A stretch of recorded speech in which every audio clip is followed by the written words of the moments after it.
Hey everyone, welcome back to the channel. So happy you're here. Today we're diving into a really cool reading, all about tapping into messages from your person's higher self. Ooh, I'm excited. I always think that these readings are a safe space to hear what you really need to hear, So let's get into it.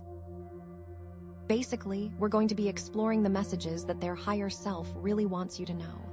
What's underneath the surface? What are they maybe not even consciously aware of? I think it's gonna be super insightful, and it's just a really neat way to connect with their truest feelings, I think. So yeah, I'm really excited to see what comes through for you guys. So to help you choose, we have these gorgeous crystals. First up, we have this beautiful Peridot cluster, and its theme is breaking through illusions, seeing truth unveiled. Then, for our second pile, we have this empowering amber raw crystal, and it's all about igniting inner strength, reclaiming your authentic power. For pile number 3, we have a Selenite Sun, and it's themed around surrendering to the divine current, embracing effortless alignment. And finally, for pile 4, we have this Hematite Moon, which is all about tapping into ancient wisdom, grounding into intuitive knowing. So go ahead and take a deep breath and see which crystal you're drawn to. There's absolutely no pressure to choose just one. Sometimes a message comes through in multiple piles.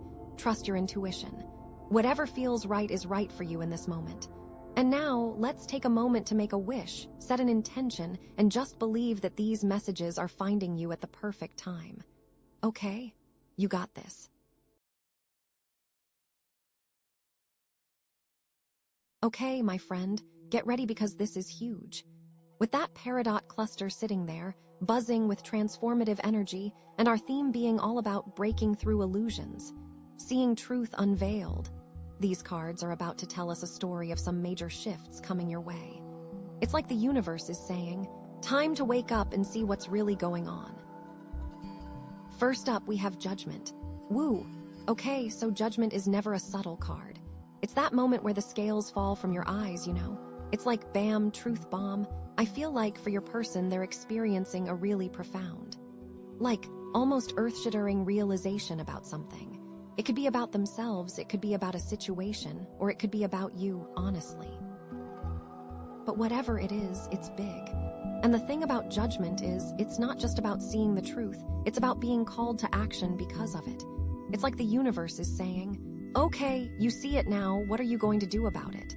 So, I'm getting the sense that this person has maybe been living in a bit of a fantasy world, maybe. Or maybe they've been avoiding something, like a difficult truth about themselves or their life. And this card is showing me that they can't avoid it anymore. The gig is up, It feels like they've reached a point where they can no longer ignore their inner voice, that little nagging feeling that something isn't quite right. It's almost like they've been sleepwalking through life, and Judgment is that jarring alarm clock that wakes them up. Wake up! Time to face the music. I wonder if maybe they've been in denial about something for a long time, pushing it down, pretending it's not there. But now, it's all coming to the surface. This could be related to a relationship, obviously.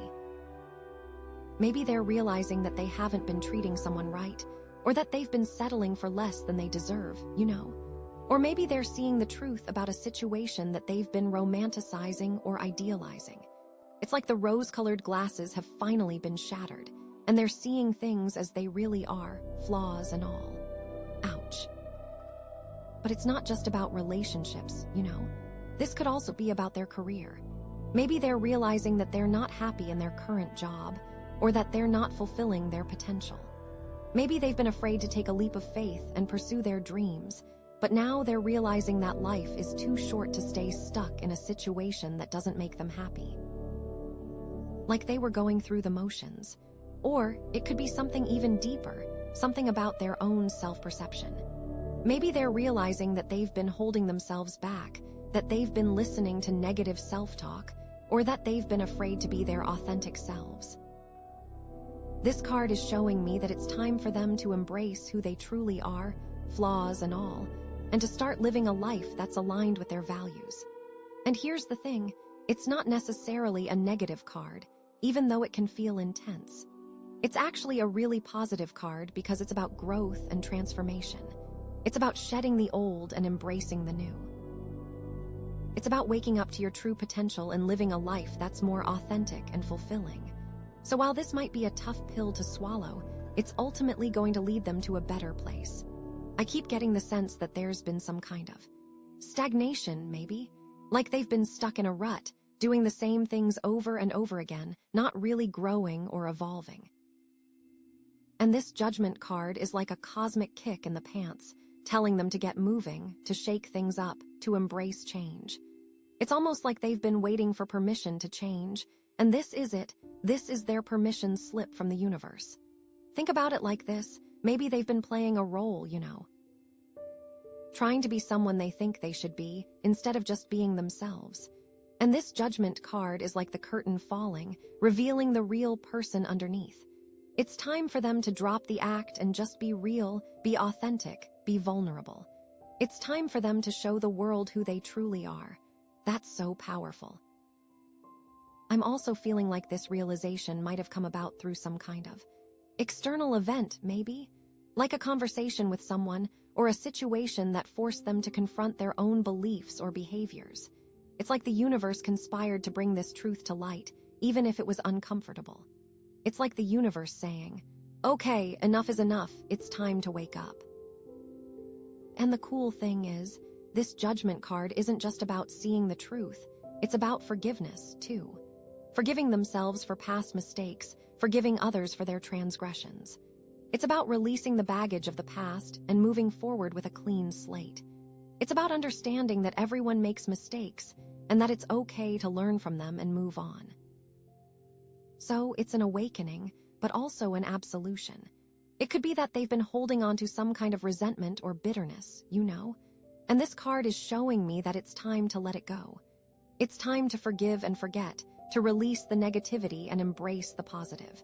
It's time to move on and create a better future for themselves. It's almost like they've been carrying a heavy weight on their shoulders, and this card is showing me that they can finally put it down. Phew. Okay, so Judgment is a big one, right? It's a major wake-up call, a profound realization, a call to action. And because of this realization, because of this newfound clarity, because of this decision to forgive, we have the Six of Swords. The Six of Swords is all about moving on, like literally, moving away from something. It's about leaving behind the past and heading towards a brighter future. It's about making a conscious decision to change your life and to create something better for yourself. So this card coming right after Judgment tells me that your person is definitely ready to leave something behind. They are so done.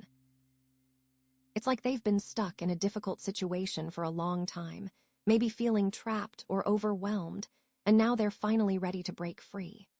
They're ready to leave the stormy waters behind and sail towards calmer seas. It's about accepting that the past is the past, and that the only way to move forward is to leave it behind. It's like they are finally releasing the anchors. This card often represents a journey, a physical journey or a metaphorical one. So maybe they're actually planning a trip, a vacation, or even a move to a new location. But even if it's not a physical journey, it's definitely a journey of the mind and spirit. It's about leaving behind old beliefs, old patterns, and old ways of thinking, and embracing new ones. Which totally aligns with the Peridot cluster. I feel like they've been carrying a lot of emotional baggage, And this card is showing me that they're finally ready to unpack it and leave it behind. They're ready to let go of the hurt, the pain, and the resentment, and to move forward with a lighter heart. It's like they're finally realizing that they deserve to be happy, and that they're willing to do whatever it takes to create that happiness for themselves. Good for them. This could also represent a change in perspective. Maybe they've been looking at a situation in a certain way for a long time, and now they're finally seeing it from a different angle. This new perspective is allowing them to see a way out, a way to move forward, a way to create a better future for themselves. It's like they're realizing they had the oars all along. And the thing about the Six of Swords is, it's not always easy, It can be a difficult transition, leaving behind the familiar and stepping into the unknown.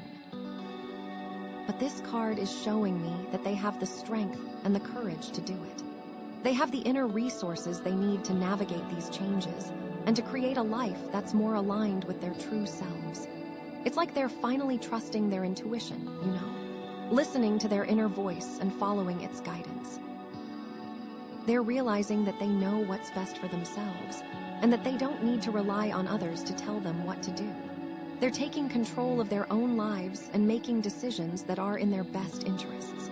I also get the sense that they're seeking some kind of peace and quiet, maybe. They're craving a break from the chaos and drama of their lives, and they're ready to find some inner calm. This card is showing me that they're creating space for themselves, space to heal, space to reflect, space to just be.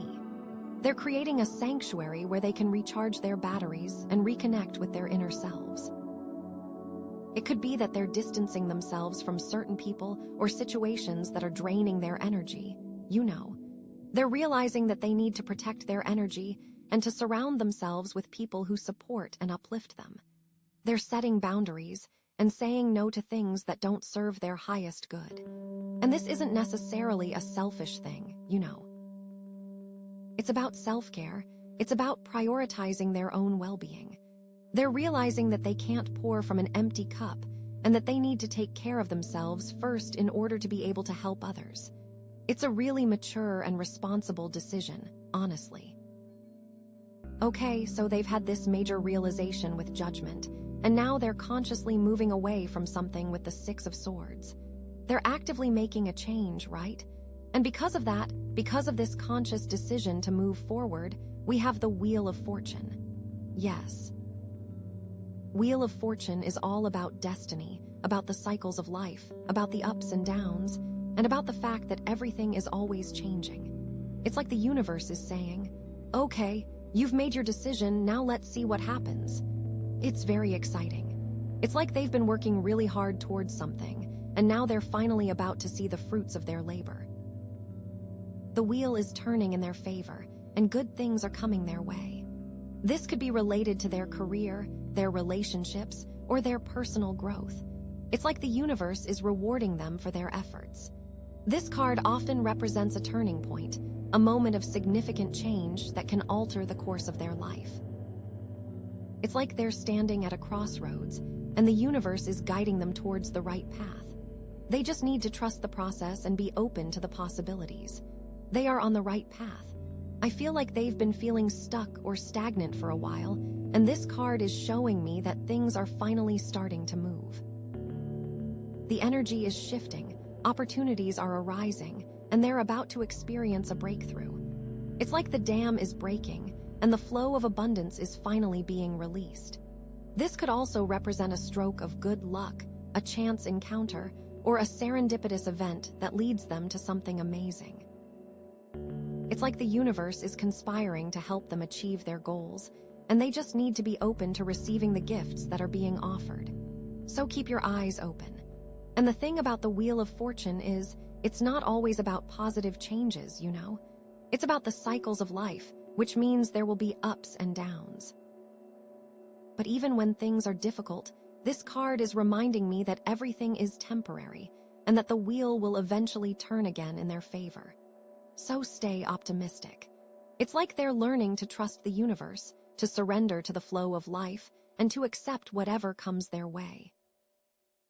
They're realizing that they can't control everything, and that sometimes the best thing to do is to just let go and see what happens.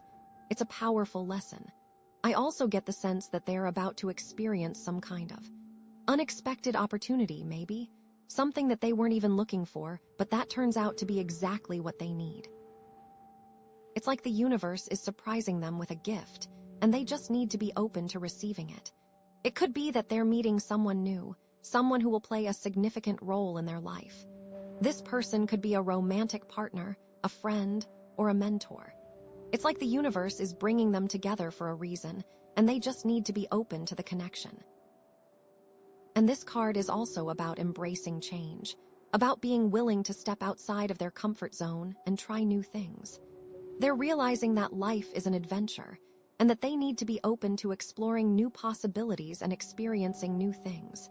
It's a very freeing feeling. Okay, so with Judgment, Six of Swords, and Wheel of Fortune together. This is like a whole new chapter is beginning for this person. Okay, and now, after all that excitement, we get the Queen of Swords. Oh my goodness. Okay, so the Queen of Swords. She is not messing around. I feel like she's coming in to slice through any remaining illusions, you know? Like Judgment was the initial wake-up call, the Six of Swords was the active decision to move. The Wheel of Fortune is saying things are changing. And the Queen of Swords is like, okay, let's get real. Let's get clear. No more BS.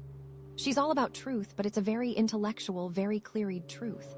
It's not emotional, it's not based on feelings, it's based on facts and logic. So I feel like this person is being called to be very, very honest with themselves and with others, you know. To really cut through the fluff and get to the heart of the matter. It's like they've been dancing around something, maybe avoiding a difficult conversation or a hard truth, and the Queen of Swords is saying, nope, time to face it head-on. It's like all that emotional baggage they were leaving behind with the Six of Swords. The Queen is making sure they don't pick it back up. I wonder if this is about them needing to be more assertive, maybe? To speak their mind, to stand up for themselves, to set boundaries. Because the Queen of Swords, she's not afraid to say what needs to be said, even if it's unpopular or uncomfortable. She's very independent, very self-sufficient. She doesn't need anyone to tell her what to do or how to think. She trusts her own judgment and her own intellect. So maybe they need to tap into that energy, you know, to trust their own instincts and to make decisions based on what they know to be true, regardless of what other people think or say. I'm feeling like they've been maybe relying too much on other people's opinions, or maybe they've been letting other people walk all over them, and the Queen of Swords is saying, enough is enough. It's time to take control of your own life. It feels like they're stepping into their power. Or, could it be that someone in their life embodies this Queen of Swords energy? Like, is there someone who's being very blunt or very direct with them right now? Someone who's cutting through their illusions, maybe in a way that feels a little harsh. It could be a friend, a family member, a coworker. Someone who's not afraid to tell them the truth, even if it hurts. But you know, sometimes those are the people we need in our lives, the people who aren't afraid to challenge us and to push us to grow. But here's the thing, we also have to be careful with the Queen of Swords, because she can also be a little cold, a little detached, a little harsh, honestly. She can be so focused on logic and reason that she forgets about emotions and feelings. She can be so independent that she isolates herself from others.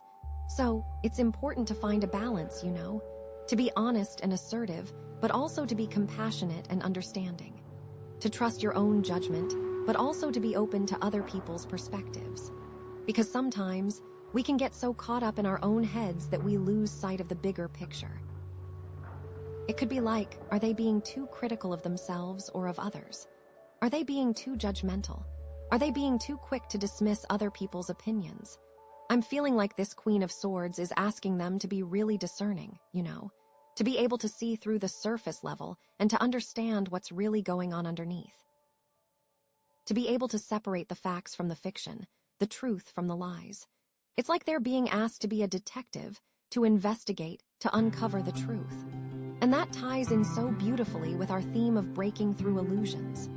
The Peridot cluster is all about transformation, and the Queen of Swords is helping them to transform by seeing things clearly. She's helping them to shed the illusions that have been holding them back and to embrace a more authentic and truthful way of living. You know what else I'm thinking? Maybe this is about their communication style. Maybe they need to be more clear and direct in their communication, you know? To avoid ambiguity, to avoid sugarcoating, to avoid beating around the bush. The Queen of Swords is very precise in her language. She says exactly what she means, and she doesn't mince words. So maybe they need to adopt that approach, especially in their relationships or in their work. Like, imagine they're in a situation where there's a lot of misunderstandings or miscommunications. The Queen of Swords would come in and say, okay, let's get clear on what everyone is saying. Let's define our terms. Let's make sure we're all on the same page. She would cut through the confusion and create clarity. Or imagine they're in a negotiation. The Queen of Swords would be very strategic, very logical, very persuasive.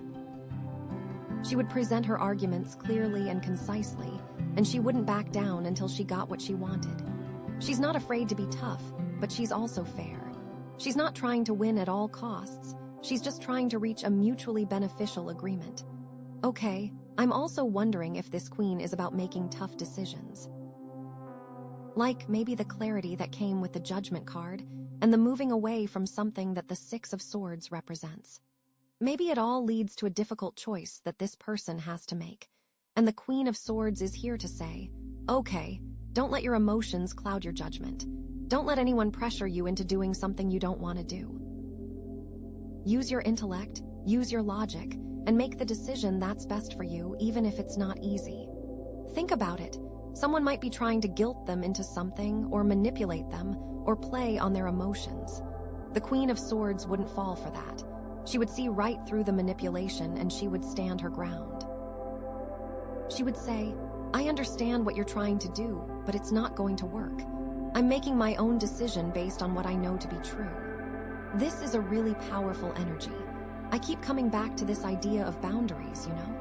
The Queen of Swords is all about setting boundaries, about protecting your energy, about not letting other people take advantage of you. She knows her worth, and she's not afraid to demand respect. So maybe this person needs to get really clear on their boundaries and to communicate them effectively to the people in their lives.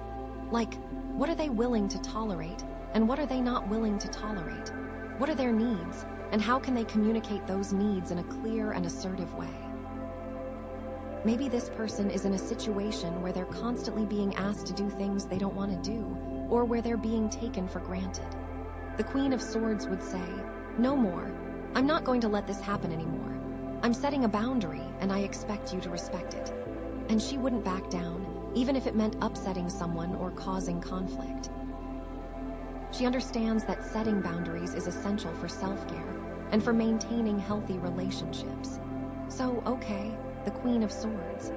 She's bringing a lot of clarity and a lot of truth to the table. She's cutting through illusions. She's helping them to see things as they really are, and she's empowering them to make difficult decisions and to set healthy boundaries. But we also have to be mindful of the potential downsides, the coldness, the detachment, the harshness. It's all about finding that balance and using her energy in a positive and constructive way. It feels like she's teaching them to use their mind, not just their heart, to navigate this new chapter that's beginning. What is so interesting is that with the Wheel of Fortune, things are already spinning into motion, right? The Queen is coming in almost as like a guide to navigate all the changes coming. It's like, okay, things are changing, things are happening, but you need to stay grounded, you need to stay clear, you need to stay focused on the truth. It's a real call to own your power.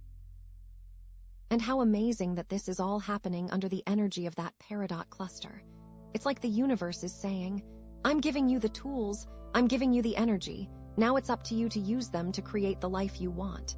I wonder, with these cards, I almost feel like this person is evolving into the Queen of Swords. Like they're not quite there yet, but they're on their way. They're learning to be more assertive, more independent, more truthful, more discerning. They're shedding their old selves and embracing a new identity. That's really cool. It's like they're leveling up, you know? This could be a really significant transformation for them. This could be a turning point where they finally step into their power and start living life on their own terms. I'm excited to see what happens next. We still have those last cards to pull, so we'll have to see how this Queen of Swords energy plays out in the long run. It's like, is she here to stay? Is she a temporary influence? Is she a stepping stone to something even bigger? So many possibilities. Okay. So after all of that, after the Queen of Swords comes in with her truth and her clarity, we get the Five of Swords. Okay, so the Five of Swords. It's never like a super fun card, you know? It often represents conflict, tension, maybe even a sense of defeat. But like, in the context of everything we've already seen, with the Judgment and the moving on and the wheel turning and the Queen being so clear, I'm wondering if this Five of Swords is showing us the aftermath of something, you know. Like maybe the Queen of Swords had to have a difficult conversation. Maybe she had to cut someone off. Maybe she had to make a tough decision that caused some conflict. And this is what's left over. This is the fallout, maybe? It could be that they've had to, fight for something, to stand up for themselves, to assert their boundaries. And maybe they won, in a sense, but it came at a cost. Maybe they hurt someone's feelings, or maybe they created some tension in a relationship. It's like they got what they wanted, but now they're left with this unease, this sense of victory, but at what price? I'm also wondering if this could be about some kind of internal conflict, Like maybe they're battling with their own ego. Maybe they're struggling to reconcile their desires with their values. The Queen of Swords is so clear and so logical, but maybe there's a part of them that's still clinging to old patterns or old beliefs. And this Five of Swords is showing that internal struggle, that battle within themselves. Or, could it be that someone else is causing conflict in their life right now?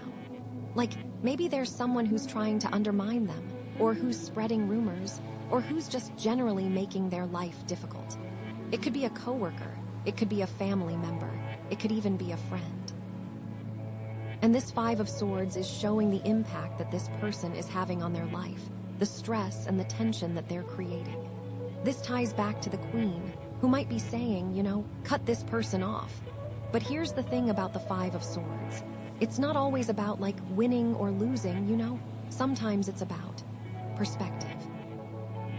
It's about recognizing that even when you win, sometimes everyone loses.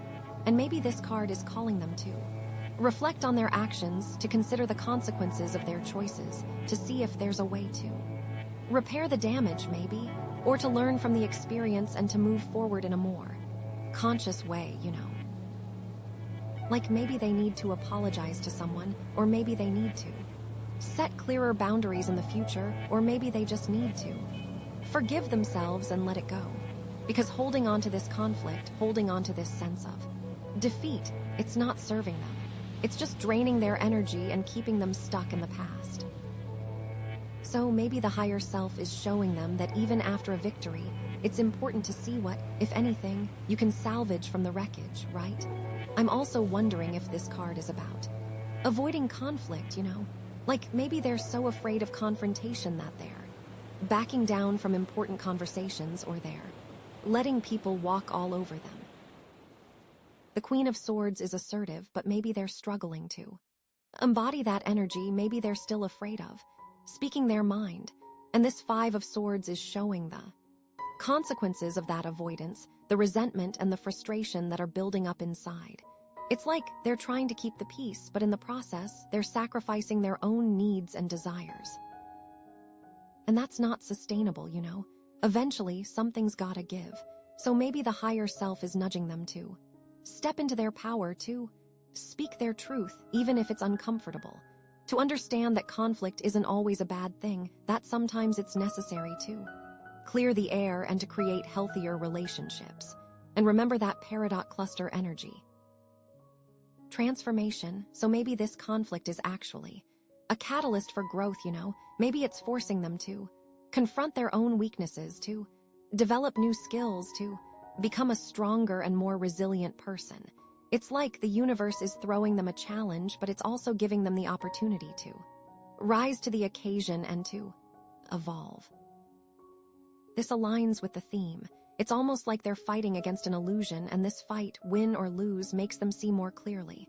I keep getting the sense that this conflict is unresolved, like it's not over yet. And maybe that's why this card is showing up, to remind them that they need to address it, to deal with it, to find a way to resolve it one way or another. It's like they can't just ignore it and hope it goes away, because it's gonna keep festering, it's gonna keep draining their energy until they take action.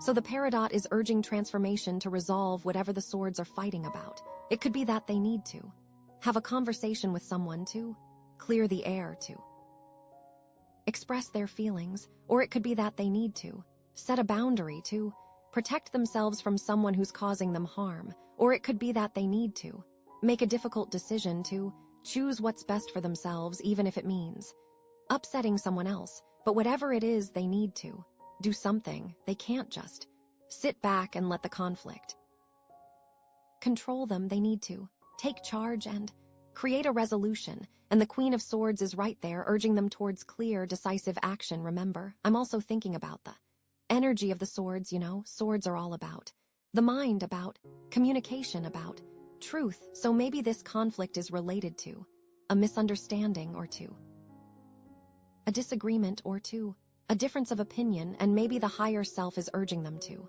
communicate more clearly, to listen more actively, to try to see things from the other person's perspective. It's like maybe they're getting caught up in their own thoughts and their own beliefs, and they're forgetting to consider the other person's point of view, and that's leading to conflict and tension. So maybe the higher self is reminding them to step back, to take a breath, to try to understand where the other person is coming from. Or whom could it be that this conflict is actually a reflection of their own inner state, like maybe they're projecting their own fears and insecurities onto other people, and that's creating conflict in their relationships. It's like they're seeing the world through a distorted lens, and that's coloring their interactions with others. So maybe the higher self is urging them to look inward, to examine their own beliefs and assumptions, to see if there's anything that they need to heal or to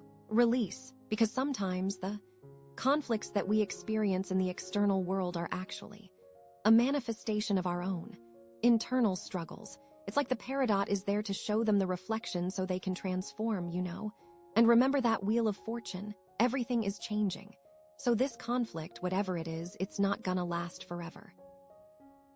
It's just a temporary challenge, a bump in the road, and eventually the wheel is gonna turn again and things are gonna get better. They need to just hold on, to stay strong, to keep moving forward. I feel like this Five of Swords is a test, a test of their strength, a test of their resilience, a test of their ability to navigate difficult situations. And the higher self is confident that they can pass this test, that they can overcome this conflict, that they can emerge stronger and wiser on the other side. But here's the thing, they can't do it alone. They need to reach out for support, to ask for help, to connect with others who can offer them guidance and encouragement. The Queen of Swords is independent, sure, but everyone needs support sometimes. It could be that they need to talk to a therapist, or to join a support group, or to confide in a trusted friend or family member, or it could be that they need to seek out spiritual guidance, to connect with their higher power, to find solace in prayer or meditation. Whatever it is, they need to remember that they're not alone, that they have resources available to them, and that they can get through this. And this whole journey started with the Judgment card, is all leading to a greater understanding. I'm also feeling like this Five of Swords is a reminder to be kind to themselves, to not be too hard on themselves, to forgive themselves for any mistakes they've made. It's like they're learning and growing, and that's gonna involve making mistakes along the way, so they need to cut themselves some slack, to treat themselves with compassion, to remember that they're doing the best they can. And as the wheel turns, as the cards are laid out, they must remember to transform. It's what the Peridot wants, it's what the universe wants. Okay, so the Five of Swords. It's complex, right? It could be about the aftermath of conflict or avoiding it altogether. It could be about external conflict or an internal battle. But ultimately, I think it's about learning and growing, about finding strength in adversity, and about connecting with their higher self to navigate difficult situations. And you know what? I have no idea what these next cards are going to bring. Like, is this conflict going to escalate? Is it going to resolve? Are we going to see more of the Queen of Swords energy? Oh, I'm so excited to find out. Okay. After that Five of Swords, with all that potential conflict and tension, we get the Six of Pentacles. Ooh, okay, this is interesting. The Six of Pentacles is often about generosity, giving and receiving, sharing resources, that kind of thing. So, after all the potential drama of the Five of Swords, maybe this is about someone offering a helping hand. Or maybe it's about your person needing to learn to be more generous. I wonder if, the conflict in the Five of Swords arose because someone wasn't being fair or equitable. Maybe someone was being stingy with their time, their resources, their attention. You know, and this Six of Pentacles is showing that that imbalance needs to be corrected. Or could it be that, after the Queen of Swords was so clear and direct, maybe someone realized they needed to apologize?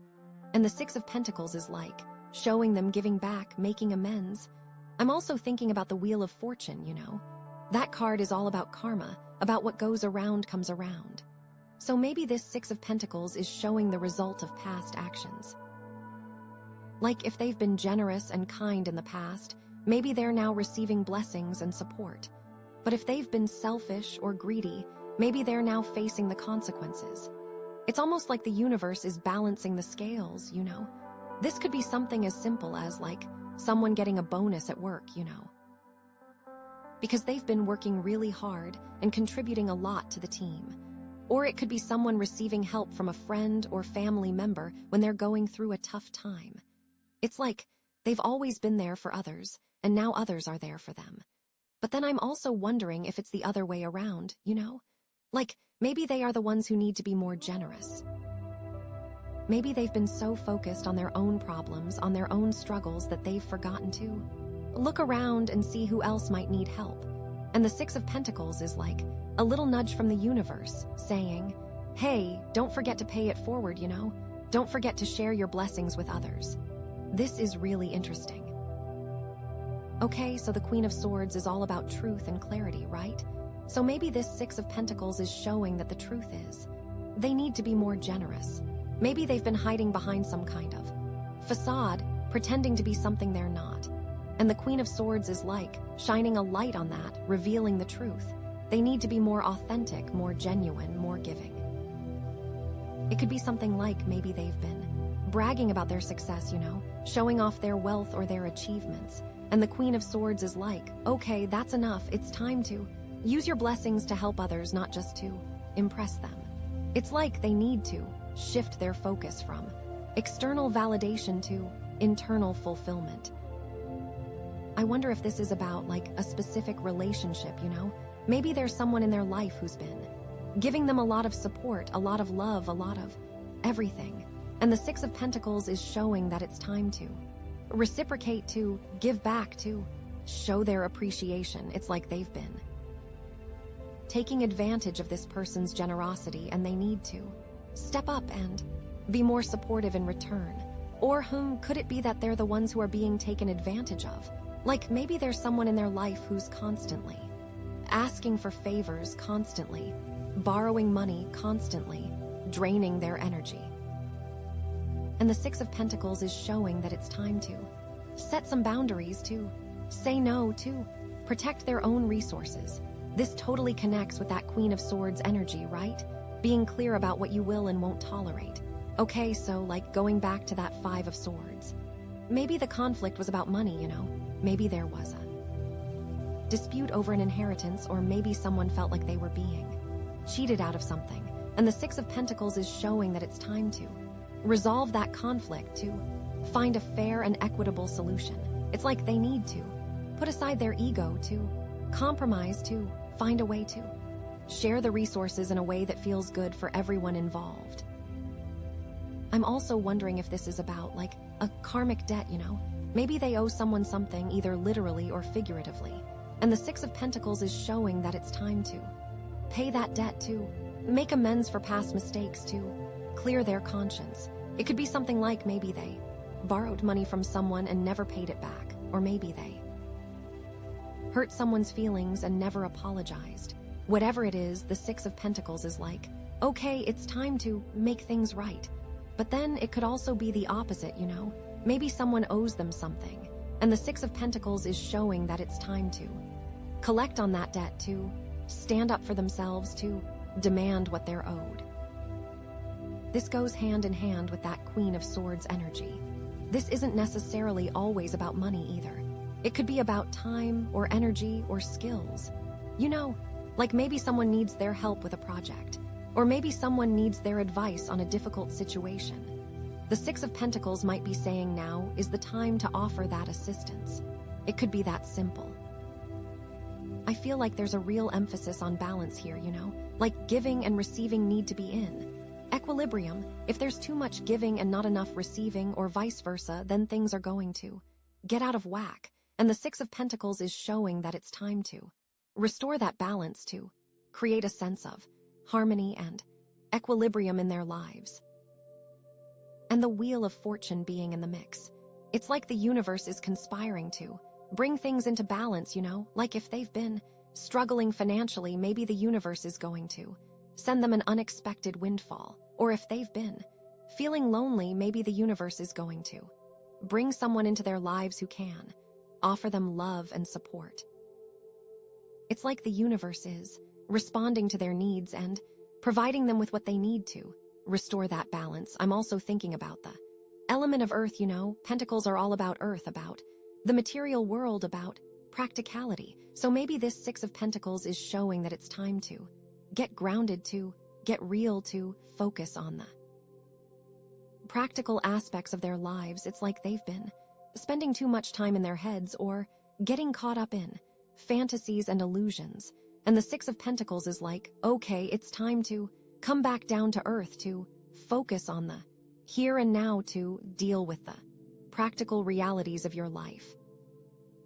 This could be something like maybe they need to create a budget, or to pay off their debts, or to start saving for the future, or maybe they need to take better care of their physical health, to eat healthier, to exercise more, to get more sleep. Whatever it is, the Six of Pentacles is urging them to focus on the tangible, the concrete, the practical. It's so interesting because this card, the Six of Pentacles, can almost seem boring, Like it's not as exciting as the Wheel of Fortune or as dramatic as the Five of Swords. But it's actually a really important card because it's about the foundation of our lives, about the things that we need to survive and thrive in the material world. And I think it's also about the energy we put out into the world. I mean, after all those swords, the Queen and the Five, this is a chance to show a different side, to move away from the mental plane and into action. It's so easy to get caught up in our thoughts, in our worries, in our fears, and to forget about the importance of taking care of our basic needs. But the Six of Pentacles is like a gentle reminder that we need to nurture ourselves, to provide for ourselves, to create a solid foundation for our lives. And how does this tie into the Peridot cluster? Transformation. It's like transforming the way they see resources, transforming how they give and receive, seeing the value in sharing, in balancing things out. This card is about transforming their relationship with the material world, It's about moving from a place of scarcity to a place of abundance, from a place of selfishness to a place of generosity. It's about realizing that there's enough for everyone, and that when we share our blessings with others, we actually create more abundance for ourselves. This could be such a powerful shift for them. Okay, so Judgment, Six of Swords, Wheel of Fortune, Queen of Swords, Five of Swords, and now the Six of Pentacles. I'm seriously on the edge of my seat.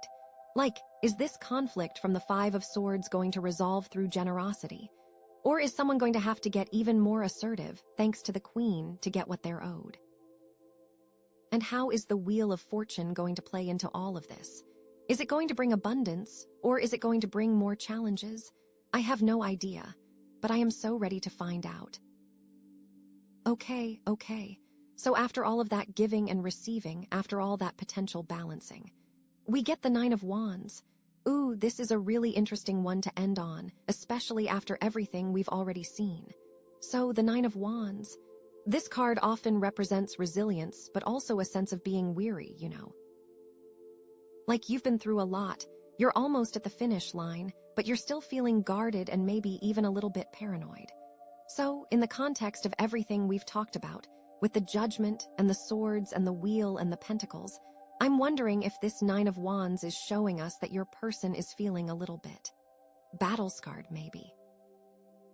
Like they've been through the ringer, They've had to face some tough truths, they've had to make some difficult decisions, they've had to navigate some tricky situations. And now, they're feeling like they need to be on guard, like they need to protect themselves from further harm. This makes me think of the Five of Swords and that conflict. Maybe that conflict really took a toll on them, Even if they won, it left them feeling vulnerable and exposed. And now they're putting up their defenses just in case.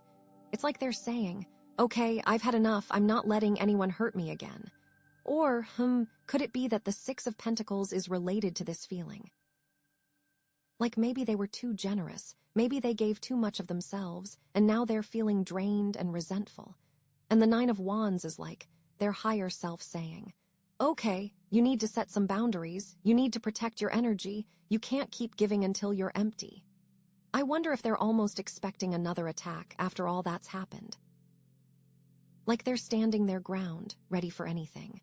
The thing about the Nine of Wands is, it's not necessarily a bad card, It's not like the Tower where everything is crashing down. It's more like a warning, a reminder to be careful, to be prepared. It's like, okay, you've come this far, you're almost there, but don't let your guard down just yet. I'm also wondering if this could be about a specific relationship, Maybe there's someone in their life who they just don't quite trust. Maybe this person has hurt them in the past, or maybe they just give off a bad vibe. And the Nine of Wands is showing that they need to be cautious around this person, that they need to protect their heart and their energy. I mean, think about it. After all that clarity from the Queen of Swords, maybe they see someone for who they really are, and they don't like it. It's like they're saying, I see you, I know what you're up to, and I'm not going to let you get away with it. Or, could it be that they're projecting their own fears and insecurities onto other people? Like maybe they're so afraid of getting hurt that they're pushing people away, even the ones who care about them. And the Nine of Wands is showing that they need to be careful not to let their fear control them, that they need to open their heart and trust again. It's a tough balance, protecting yourself, but also allowing yourself to be vulnerable. But it's so necessary. I feel like this is really highlighting that need for boundaries we saw with the Queen of Swords. Now, it's about maintaining them. Let's dig into that a little more, What if this defensiveness is specifically popping up in their romantic life? Like, maybe they've been hurt in past relationships, and they're now afraid to open up to someone new. They might be putting up walls, testing their partner, or even sabotaging the relationship before it has a chance to get serious. The Nine of Wands is like a neon sign saying, proceed with caution.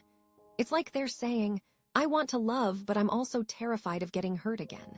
Or what if it's in their family? Maybe there's a family member who's always been critical or judgmental, and they're now bracing themselves for more of the same. They might be avoiding family gatherings or keeping conversations surface level just to avoid conflict.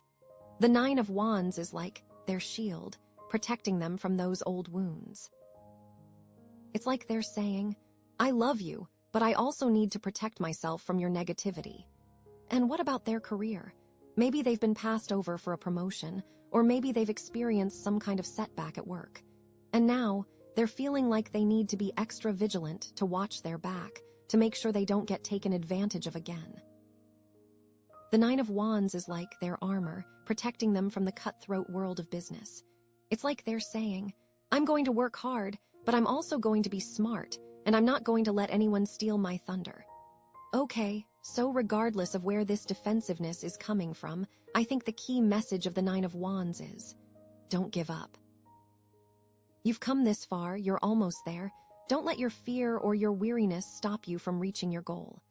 This card is about resilience, about inner strength, about the ability to keep going even when things are tough. So, whatever challenges they're facing, whatever obstacles they're encountering, they need to remember that they have the strength to overcome them. They need to dig deep, to tap into their inner reserves of courage and determination, and to keep moving forward one step at a time.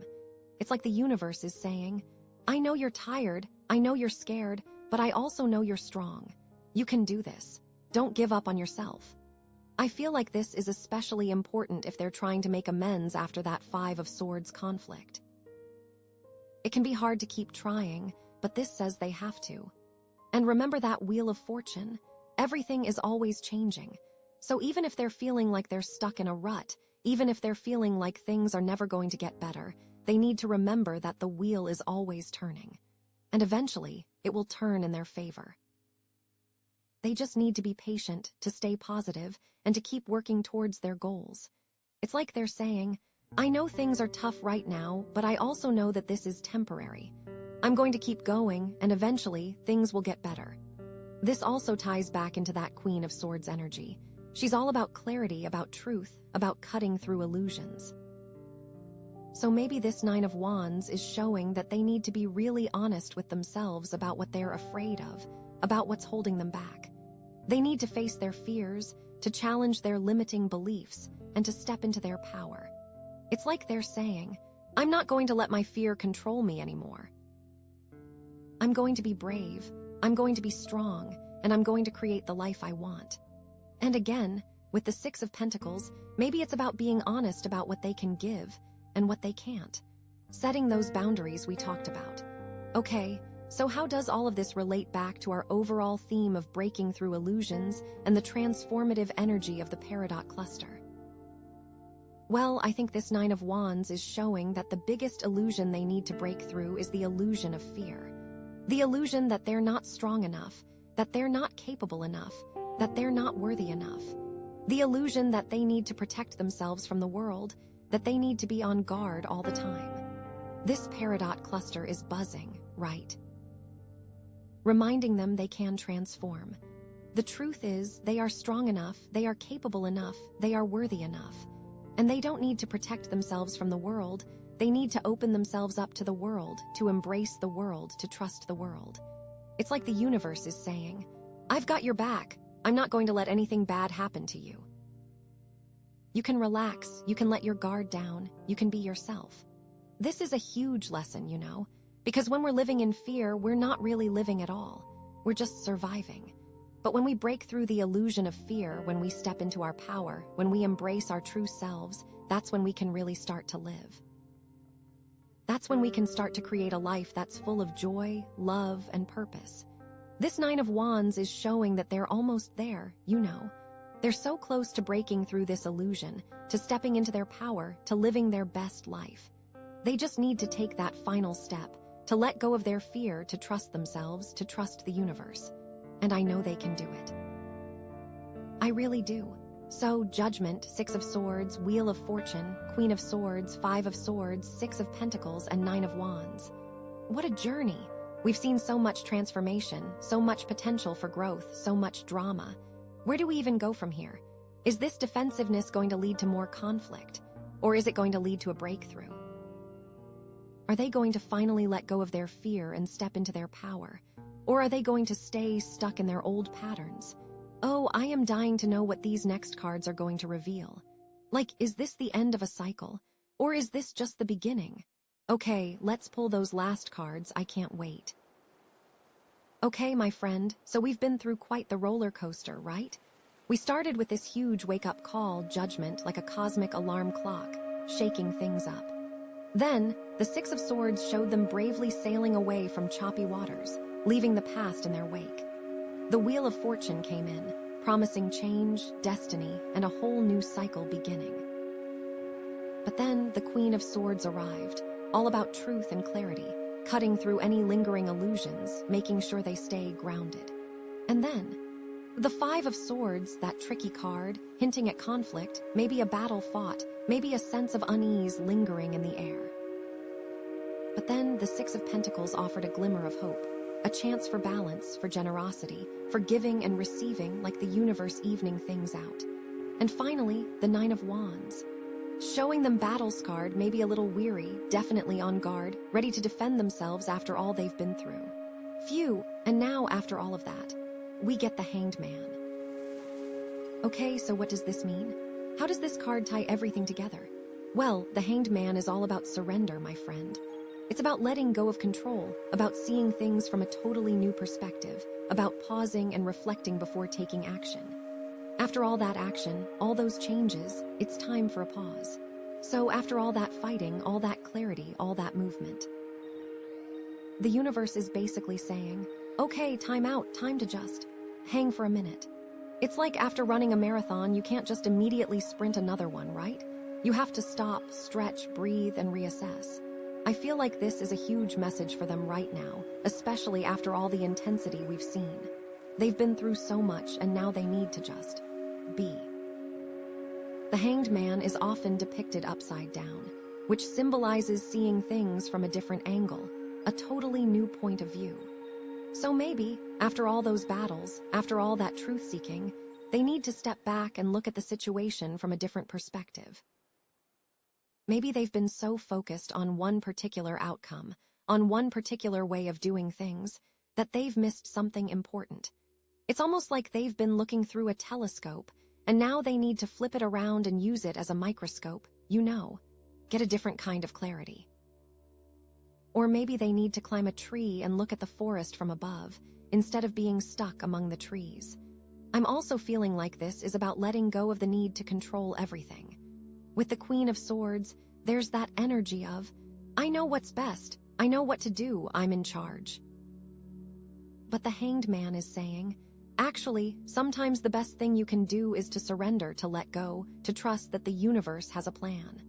Which, is hard, especially for someone who's been through a lot, but it's also incredibly freeing. It's like instead of white-knuckling the steering wheel, they can just relax and enjoy the ride.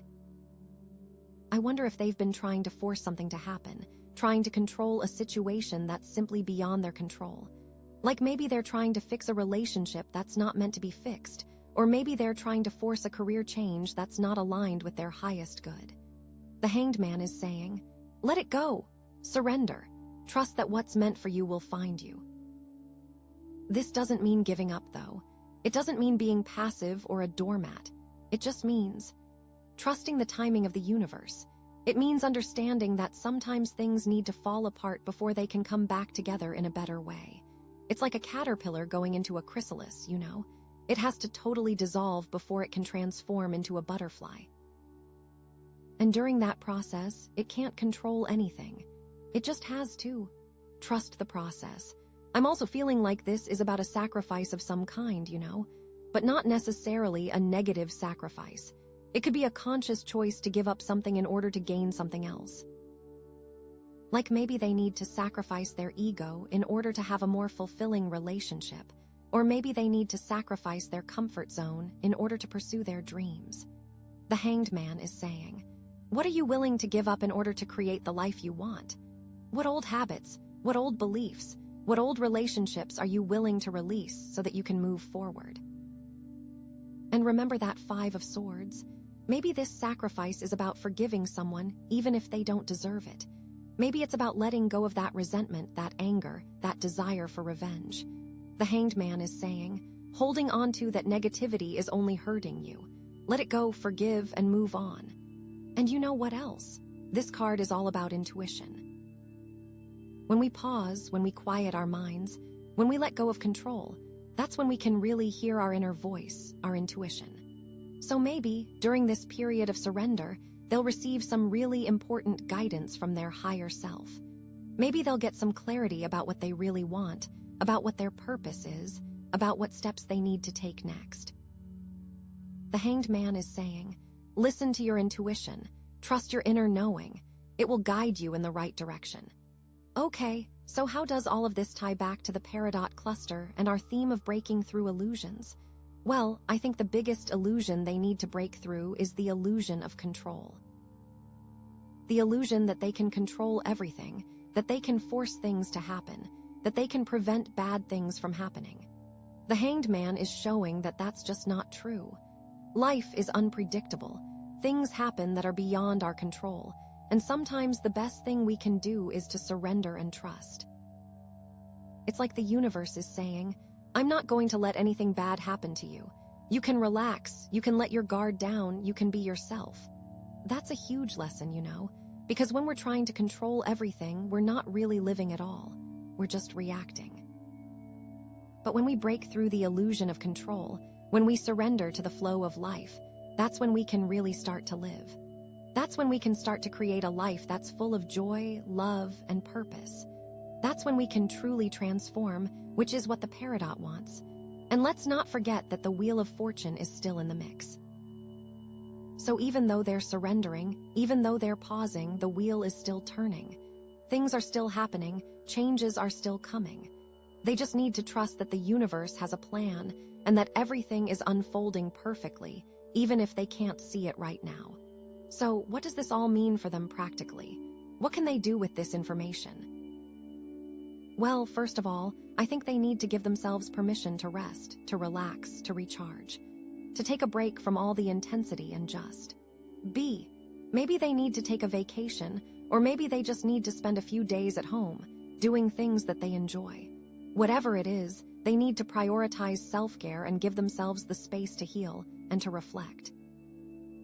And secondly, I think they need to practice letting go of control, to identify the areas in their lives where they're trying to force things to happen and to consciously release their grip, to trust that the universe has a plan and that everything is unfolding perfectly, even if they can't see it right now. This could involve something as simple as letting go of the need to plan every detail of their day, or it could involve something more significant like letting go of a relationship that's not okay. Wow, this amber raw crystal is just radiating energy.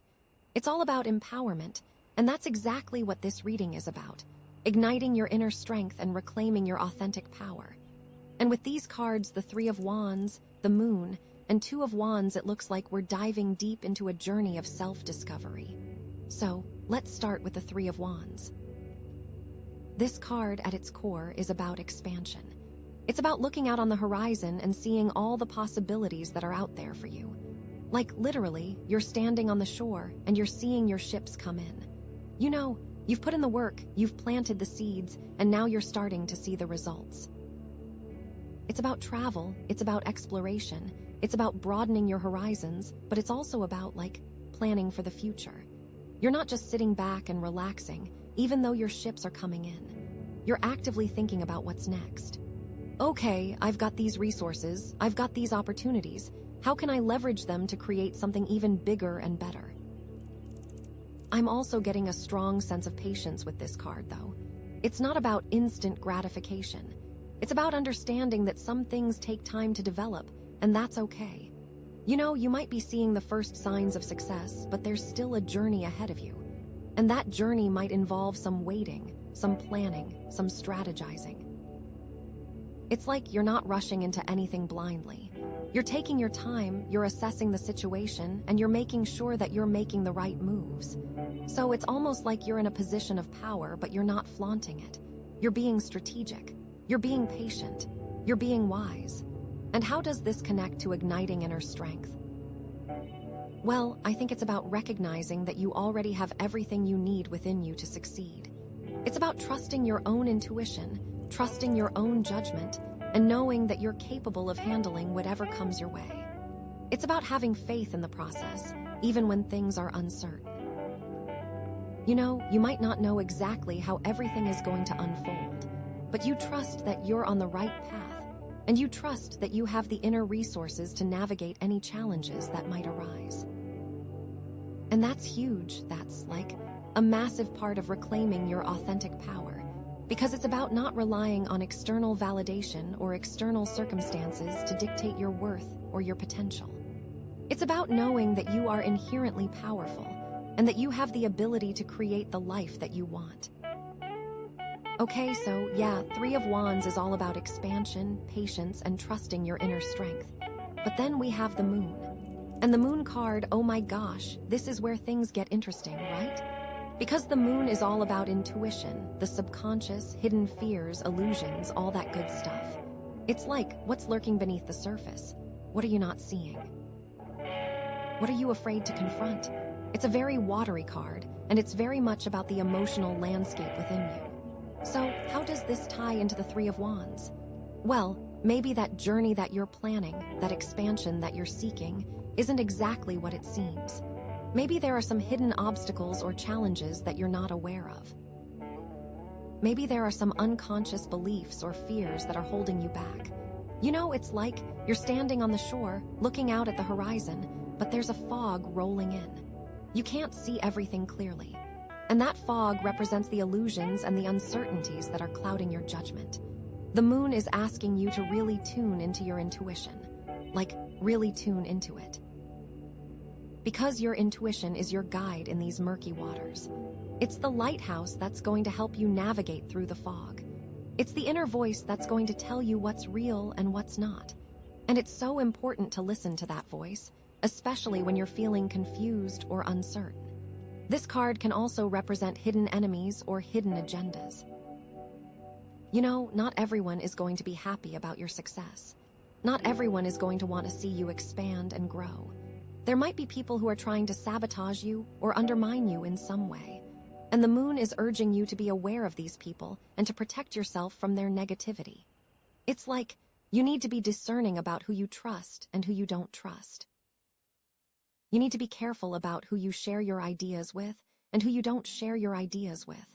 Because not everyone has your best interests at heart. It's all about shadows. But it's not all doom and gloom, though, because the moon also represents creativity and imagination. It's about tapping into your artistic side and expressing yourself in new and innovative ways. It's about using your imagination to create new possibilities and new realities. It's like, even though there's uncertainty and illusion, there's also a lot of potential for magic and wonder. You just have to be willing to embrace the unknown and to trust your own creative power. And in terms of reclaiming your authentic power, the moon is all about facing your fears and confronting your shadows. It's about acknowledging the parts of yourself that you've been hiding or suppressing and bringing them into the light. It's about healing old wounds and releasing old traumas. It's about forgiving yourself and others for past mistakes, because you can't truly step into your power until you've done this inner work. You can't truly be authentic until you've embraced all aspects of yourself, even the dark ones. The moon is about understanding that vulnerability is a strength. It's about allowing yourself to be seen and heard, even when you're feeling scared or insecure. It's about owning your story and sharing it with the world, because your story has the power to inspire and to heal others. So yeah, the moon is a complex and multi-layered card, but it's ultimately about trusting your intuition, facing your fears, and embracing your authentic self. And then, to top it off, we have the Two of Wands. Oh, the Two of Wands. This is where things get really interesting, right? So the Two of Wands is all about choices. It's about making decisions, weighing your options, and deciding which path to take. It's about standing at a crossroads and having to choose which way to go. So, how does this connect to the Three of Wands and the moon? Well, maybe that journey that you've been planning, that expansion that you've been seeking, is now requiring you to make a decision. Maybe you've reached a point where you have to choose between two different paths, two different opportunities, two different ways of moving forward. And that decision might not be easy. It might require you to take a risk, to step outside of your comfort zone, to let go of something that's familiar and comfortable. Maybe the illusions that we spoke about with the moon are clouding your judgment. Maybe you're not sure which path is the right one. Maybe you're afraid of making the wrong choice. Maybe you're worried about what other people will think. But the Two of Wands is urging you to trust yourself and to make a decision that aligns with your values and your goals. It's about taking ownership of your life and choosing your own destiny. It's about not letting fear or doubt hold you back from pursuing what you truly want. This card can also represent a partnership or collaboration. Maybe you're considering joining forces with someone else to achieve your goals. Maybe you're thinking about starting a business with a friend or a colleague. But the Two of Wands is reminding you to be careful about who you partner with. Make sure that you're aligned in your values and your vision. Make sure that you trust and respect each other, because a partnership can be a powerful tool for success, but it can also be a source of conflict and frustration if it's not handled properly. It's about taking a step back and looking at the big picture. It's about assessing your resources, your strengths, and your weaknesses. It's about identifying your goals and your priorities. And then, it's about making a decision that's going to help you move closer to where you want to be. And in terms of igniting inner strength, the Two of Wands is about recognizing that you have the power to create your own reality. It's about understanding that you're not a victim of circumstance. You're not powerless. You have the ability to choose your own path and to shape your own destiny. And that's incredibly empowering. It's about taking responsibility for your life and making conscious choices that are aligned with your highest self. So altogether, the Three of Wands, the moon, and the Two of Wands are telling a story about expansion, intuition, and choice. It's about planning for the future, trusting your inner guidance, and making decisions that align with your authentic self. And it's all about igniting your inner strength and reclaiming your power, which makes total sense, given the amber raw crystal's energy. I feel like there is a big opportunity for growth here. What's interesting is what the next card could reveal about the outcome of these choices. You know. Okay, so wow, where are we even going with this? Okay, so after all of that, we have the Empress. Oh my goodness. This changes everything, or maybe it brings it all together. Like, the Empress is all about abundance, nurturing, fertility, and creation. It's like the ultimate feminine energy, right?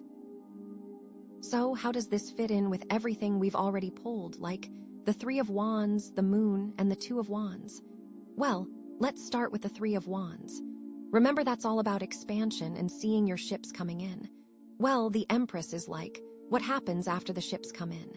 It's about taking those resources and creating something amazing with them. It's about nurturing those seeds that you've planted and helping them grow into something beautiful and abundant. It's like, you've got all this potential, all this opportunity, and the Empress is saying, okay, now it's time to create, time to nurture, time to bring something new into the world. And it doesn't necessarily have to be a literal baby.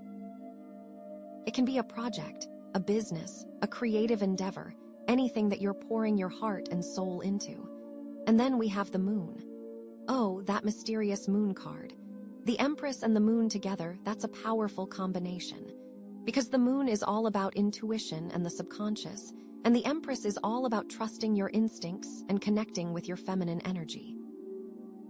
So maybe the Moon was showing you all those hidden fears and illusions so that you could clear them away and make space for the Empress to come in and bring her abundance and creativity. Maybe the Moon was asking you to go deep within yourself, to connect with your intuition, so that you could make the right choices about what to create and nurture in your life. It's like the Moon was preparing the ground, and the Empress is coming in to plant the seeds. It could also mean that your intuition is heightened right now, especially when it comes to creative projects or relationships. Pay attention to your dreams and gut feelings. They're guiding you towards something amazing, so pay attention. And then we have the Two of Wands, which is all about choices and decisions. So, how does the Empress influence those choices? Well, maybe the Empress is saying that the choices you make should be aligned with your values and your desires.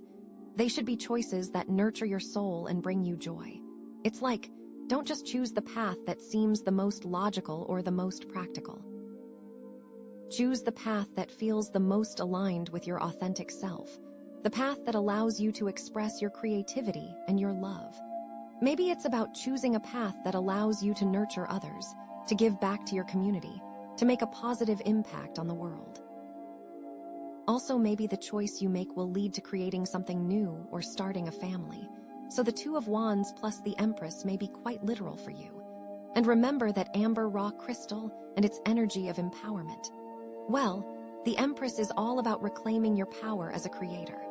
It's about recognizing that you have the ability to manifest your desires into reality. You have the power to create the life that you want, the relationships that you want, the career that you want. And it's not about being passive or waiting for things to happen to you. It's about being proactive, taking action, and using your creative energy to bring your dreams to life. It's like you're not just a bystander in your own life. You're the artist, the architect, the creator. And you have the power to design your life exactly the way you want it. But there's also a warning here, maybe. The Empress can sometimes be a little bit too focused on the material world. It's like she's so abundant and so fertile that she can sometimes get caught up in the superficial things, like possessions and status. So, it's important to remember that true abundance comes from within. It comes from connecting with your soul, expressing your creativity, and nurturing your relationships. It's not about how much money you have or what kind of car you drive. It's about how much love you have in your heart and how much joy you bring to the world. So, it's like, enjoy the abundance, enjoy the beauty, but don't let it define you. Don't let it distract you from what's truly important, like your relationships, your creativity, and your spiritual growth. Be sure to be grateful for all that you have.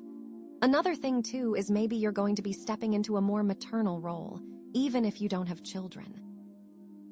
I'm getting this sense that you're going to be nurturing others in some way, whether it's through your work, your friendships, or your community involvement. It's like you have a lot of love to give, and you're going to be sharing it with the world. But remember to nurture yourself too. Don't get so caught up in taking care of others that you forget to take care of yourself. Because you can't pour from an empty cup. You need to make sure that you're filling yourself up with love, joy, and creativity so that you can continue to nurture others effectively. Self-care is so important, especially when you're in a role of nurturing. Take time for yourself, do things that make you happy, and don't be afraid to ask for help when you need it. This could also be a sign that it's time to connect with nature. The Empress is very connected to the earth, to the seasons, to the cycles of life. So maybe you need to spend more time outdoors, in the garden, in the forest, by the ocean. Just connecting with the natural world can be so healing and so grounding. It can help you to feel more connected to your body, to your intuition, and to your creative energy. And it can also help you to appreciate the beauty and abundance that surrounds you every day. Maybe you can start a garden, even if it's just a small one on your windowsill. Or maybe you can take a walk in the park every day. Or maybe you can just sit outside and listen to the birds sing. Whatever it is, make sure that you're making time to connect with nature. In terms of your career, this could be a sign that it's time to pursue a more creative path. Maybe you've been feeling stuck in a job that doesn't fulfill you, a job that doesn't allow you to express your creativity or your passion. Well, the Empress is saying that it's time to make a change. It's time to find a career that aligns with your values and your desires, a career that allows you to use your creative gifts to make a positive impact on the world. This doesn't necessarily mean that you have to quit your job and become a full-time artist. It could just mean that you need to find ways to incorporate more creativity into your current work. Maybe you can start a side project, a blog, a podcast, anything that allows you to express yourself and share your ideas with others. Or maybe you can volunteer your time to a creative organization or a cause that you care about. Whatever it is, make sure that you're finding ways to express your creativity in your work. You are really being called to follow your heart here. This could also be a sign that it's time to focus on your relationships. The Empress is all about love, connection, and intimacy.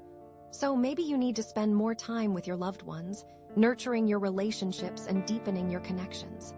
This could mean spending more quality time with your partner, your family, your friends. Or it could mean reaching out to someone you haven't spoken to in a while. Or it could mean forgiving someone who has hurt you in the past. Whatever it is, make sure that you're prioritizing your relationships and nurturing the connections that are most important to you. Try hosting a gathering or dinner party. So, putting it all together, the Empress is saying that it's time to embrace your feminine energy, to connect with your intuition, to nurture your relationships, to express your creativity, and to create the life that you want.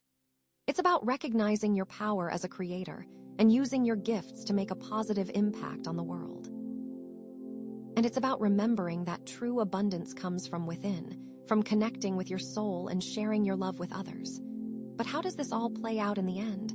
I mean, we still have more cards to pull. I'm so curious to see what the universe has in store for you.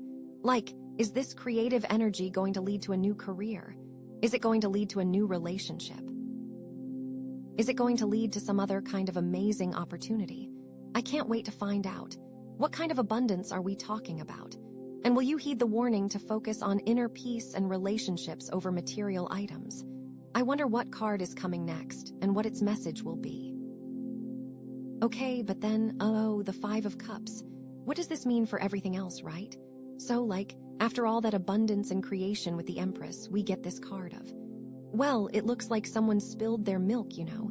It's about loss, it's about regret, it's about focusing on what's gone wrong instead of what's still there. So how does this fit into our story? I mean, we had this amazing buildup of potential and empowerment, and now we're facing some kind of disappointment. Is it a major setback, or just a little bump in the road? Well, that's what we're here to figure out, right? Okay, so let's connect it back to the other cards. We started with the Three of Wands, seeing your ships coming in, all that potential. Then we had the Moon with its hidden fears and illusions. Then the Two of Wands making choices. And then the Empress creating and nurturing. So maybe the Five of Cups is showing us what happens when our expectations don't match reality. Maybe you were expecting those ships to bring back gold and jewels, but they came back with, well, not exactly what you were hoping for. Maybe the Moon's illusions were playing a trick on you, making you believe something that wasn't actually true. Maybe the choices you made with the Two of Wands led to this disappointment in some way. Or maybe, and this is a big maybe, the Empress's focus on abundance and creation set you up for a fall. Because sometimes, when we're so focused on manifesting our desires, we can get attached to the outcome. We can start to believe that we need these things to be happy or successful. And then, when things don't go according to plan, we're crushed. Think about it, right? You're picturing this amazing career, this perfect relationship, this incredible creative project. You're pouring all your energy into it, and then it doesn't work out the way you thought it would. Maybe you don't get the job, maybe the relationship falls apart, maybe the project flops, and suddenly you're left feeling like you've lost something precious, like you've failed. But the Five of Cups isn't just about loss, it's also about perspective. Look at the card, right? There are 3 cups spilled, but there are still 2 standing.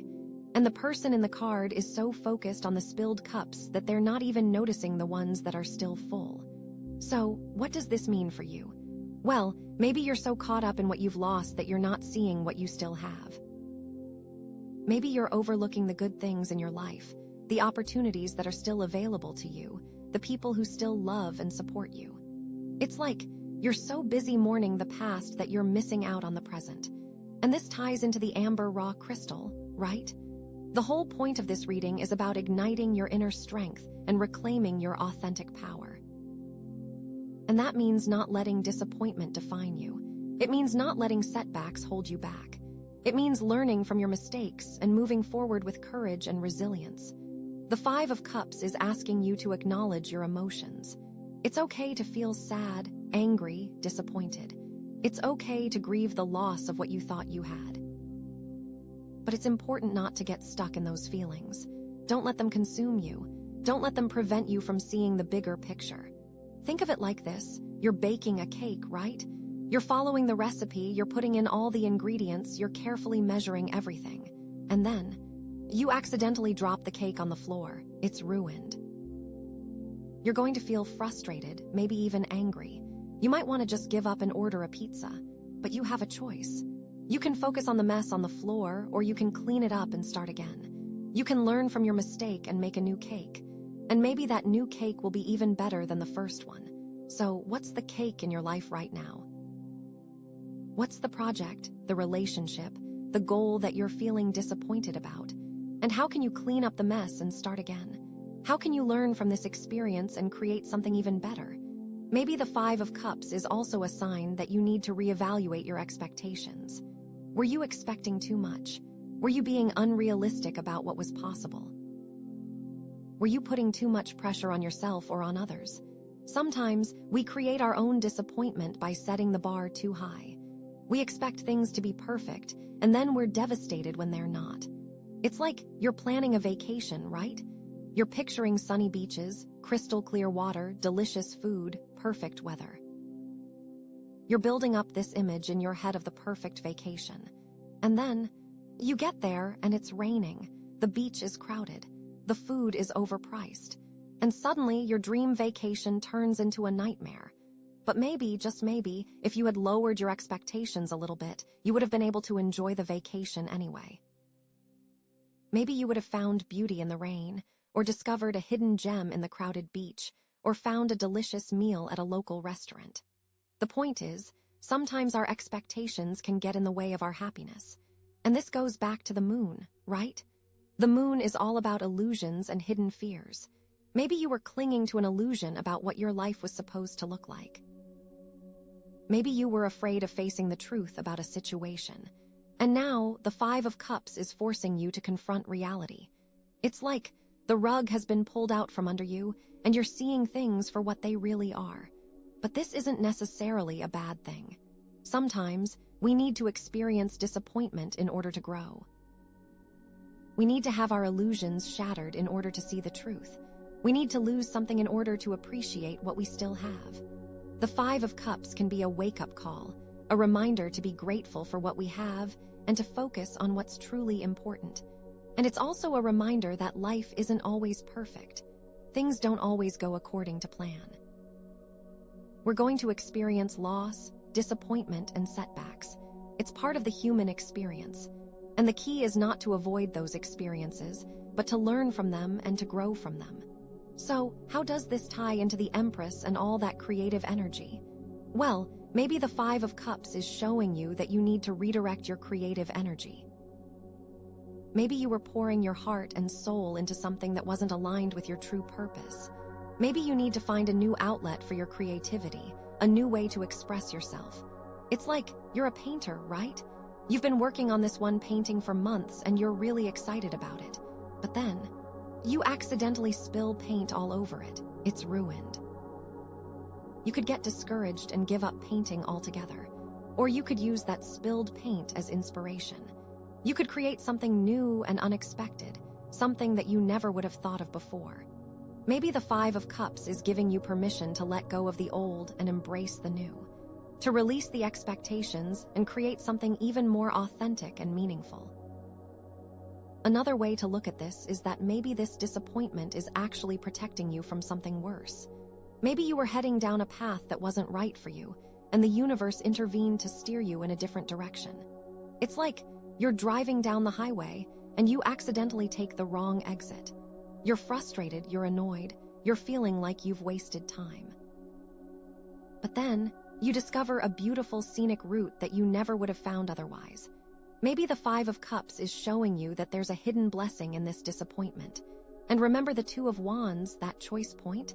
Maybe this Five of Cups is showing you that you made the wrong choice. But maybe there's no such thing as a wrong choice. Maybe every choice leads us to where we need to be, even if it doesn't feel like it at the time. Maybe this disappointment is simply a lesson, a learning opportunity that's going to help you make better choices in the future. So, what's the lesson here? What are you supposed to learn from this Five of Cups experience? Is it about letting go of expectations? Is it about focusing on what you still have? Is it about redirecting your creative energy? Is it about trusting that everything happens for a reason? Is it about reevaluating your choices? I think it's probably a combination of all those things. The Five of Cups is a complex card, and it can have different meanings depending on the situation. But ultimately, it's a card about growth, resilience, and finding hope in the face of disappointment. It's about turning your losses into lessons and using them to create a better future for yourself. Okay, so we've got this disappointment, this loss, this feeling of regret. But we also have the potential for growth, the opportunity to learn, and the strength to move forward. But how? What's the next step? What's the key to overcoming this Five of Cups energy and reclaiming your power? I have no idea, but I cannot wait to pull the next card and find out.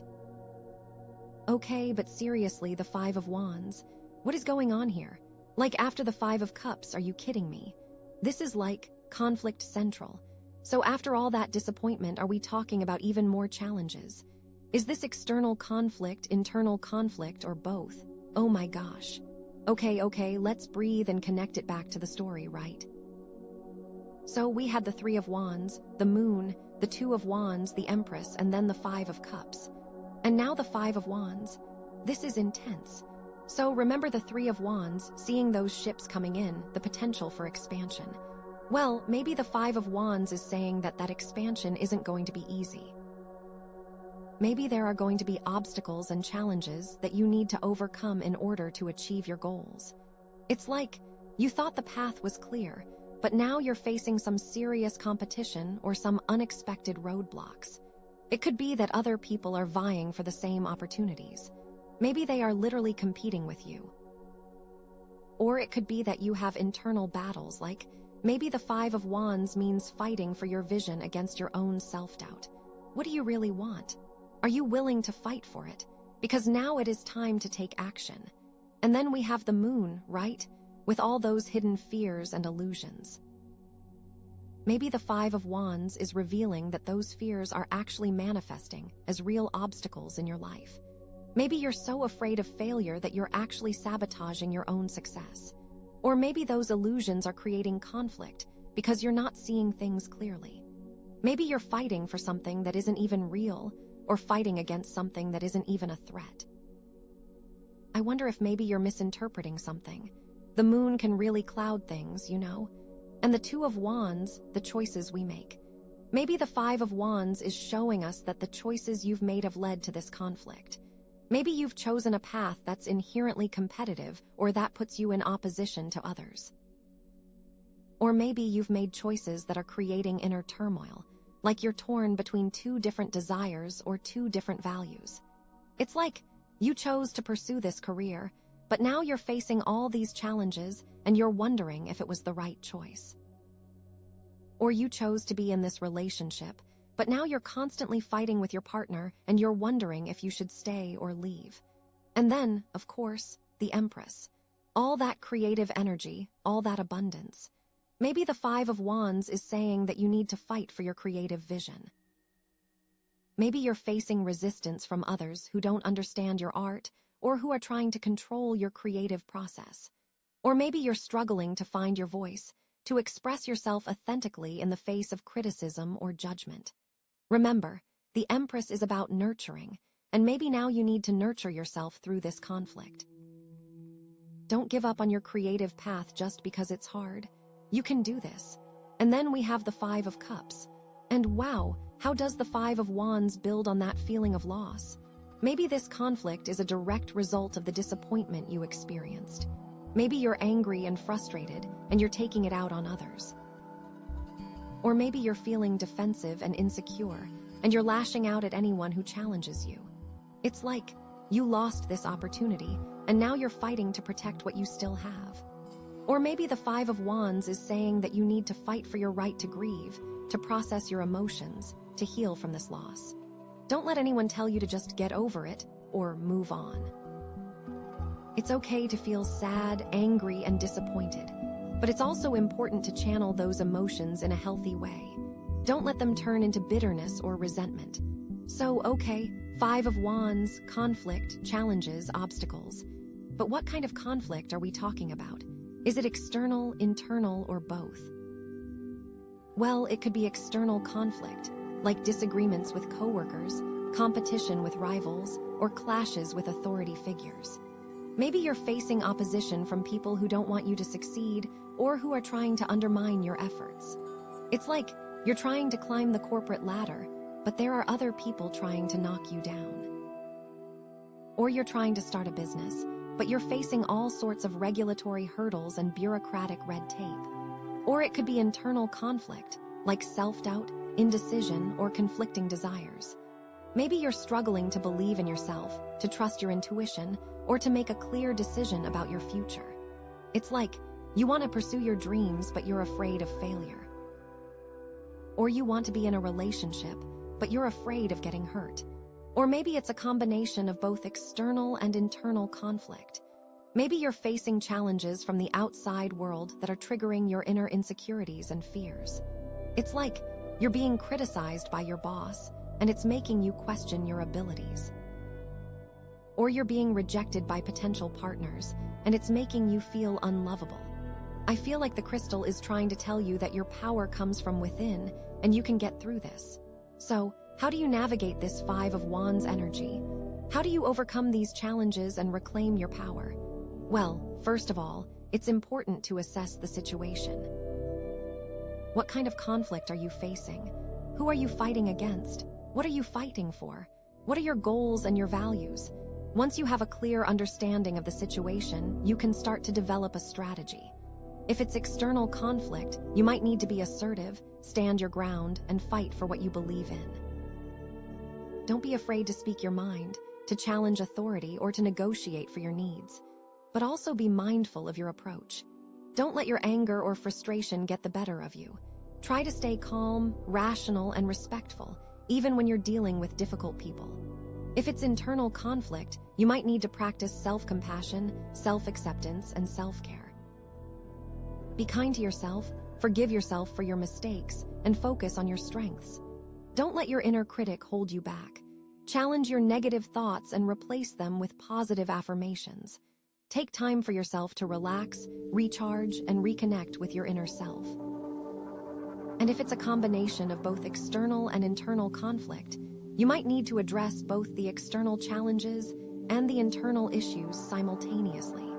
It's like you're facing a difficult boss, but you're also struggling with self-doubt. You need to find ways to manage your boss's behavior, but you also need to work on your own self-confidence. And the Five of Wands is also a reminder that conflict isn't always a bad thing. Sometimes, conflict can be a catalyst for growth, innovation, and change. It can force you to question your assumptions, to challenge your beliefs, and to find new solutions to old problems. It's like you're in a brainstorming session with your team, and everyone has different ideas. There's some initial conflict, some disagreements, but ultimately you come up with a better solution than you would have if everyone had just agreed with each other. And this ties back to that amber raw crystal, right? Igniting your inner strength. This is your moment to shine. The Five of Wands is testing you, pushing you to your limits, but it's also giving you the opportunity to rise to the occasion and show the world what you're made of. You have the power to overcome these challenges, to resolve these conflicts, and to create a better future for yourself. You just need to believe in yourself and be willing to fight for what you want. So okay, we've got conflict, challenges, and the potential for growth. But what's the key to resolving this conflict? What's the best way to navigate this Five of Wands energy and reclaim your power? Is it about being assertive and standing your ground? Is it about practicing self-compassion and self-acceptance? Is it about embracing conflict as a catalyst for change? I have no idea, but I am seriously dying to know what the next card is going to reveal. Is it going to offer a solution to this conflict? Is it going to show us the outcome of this struggle? Oh my gosh, I can't wait. Okay, so are you ready for this? Because the next card is justice. Seriously, justice. After all that, we get justice. Oh my gosh, this is so intense. So what does this mean for everything we've talked about? Well, at its core, justice is all about fairness, balance, and accountability. It's about cause and effect karma and making sure that everyone gets what they deserve. So after all the chaos of the Five of Wands, it seems like the universe is stepping in to restore order, right? But like, what kind of order? And who's going to be held accountable? That's what we need to figure out, right? Okay, let's breathe. So let's connect this back to the other cards. We started with the Three of Wands, seeing those ships coming in, all that potential for expansion. And how does justice play into that? Well, maybe justice is saying that you need to make sure you're being fair and ethical in your pursuit of those opportunities. Are you cutting corners? Are you taking advantage of others?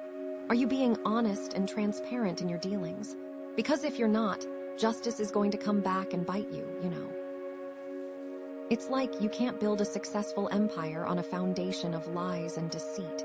Eventually, the truth will come out, and you'll have to pay the price. And then we had the moon, with all those hidden fears and illusions. And how does justice relate to that? Well, maybe justice is asking you to confront those fears and illusions head-on. Are you being honest with yourself about what's really going on? Are you facing your shadows, or are you trying to hide from them? Because if you're not, those illusions are going to keep clouding your judgment and preventing you from making fair and just decisions. It's like, you can't expect to have a balanced life if you're living in denial, you know. You need to be willing to see things as they really are, even if it's painful. And the Two of Wands, the choices we make. This is huge. Justice is like amplifying that. It's saying that every choice has consequences, and you're going to be held accountable for the decisions you make. So, are you making choices that are aligned with your values? Are you considering the impact of your actions on others? Are you taking responsibility for your mistakes? Because if you're not, justice is going to step in and make sure that you face the consequences of your choices. It's like, you can't just do whatever you want without thinking about the repercussions. You need to be mindful of the ripple effect of your actions. Every single thing you do matters, you know. And then we have the Empress.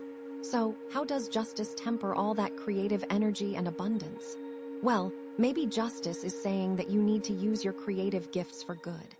Are you using your talents to make a positive impact on the world? Are you creating things that are fair and just? Are you being mindful of the resources you're using and the impact you're having on the environment? Because if you're not, justice is going to remind you that you have a responsibility to use your power wisely. It's like, you can't just create things for the sake of creating them.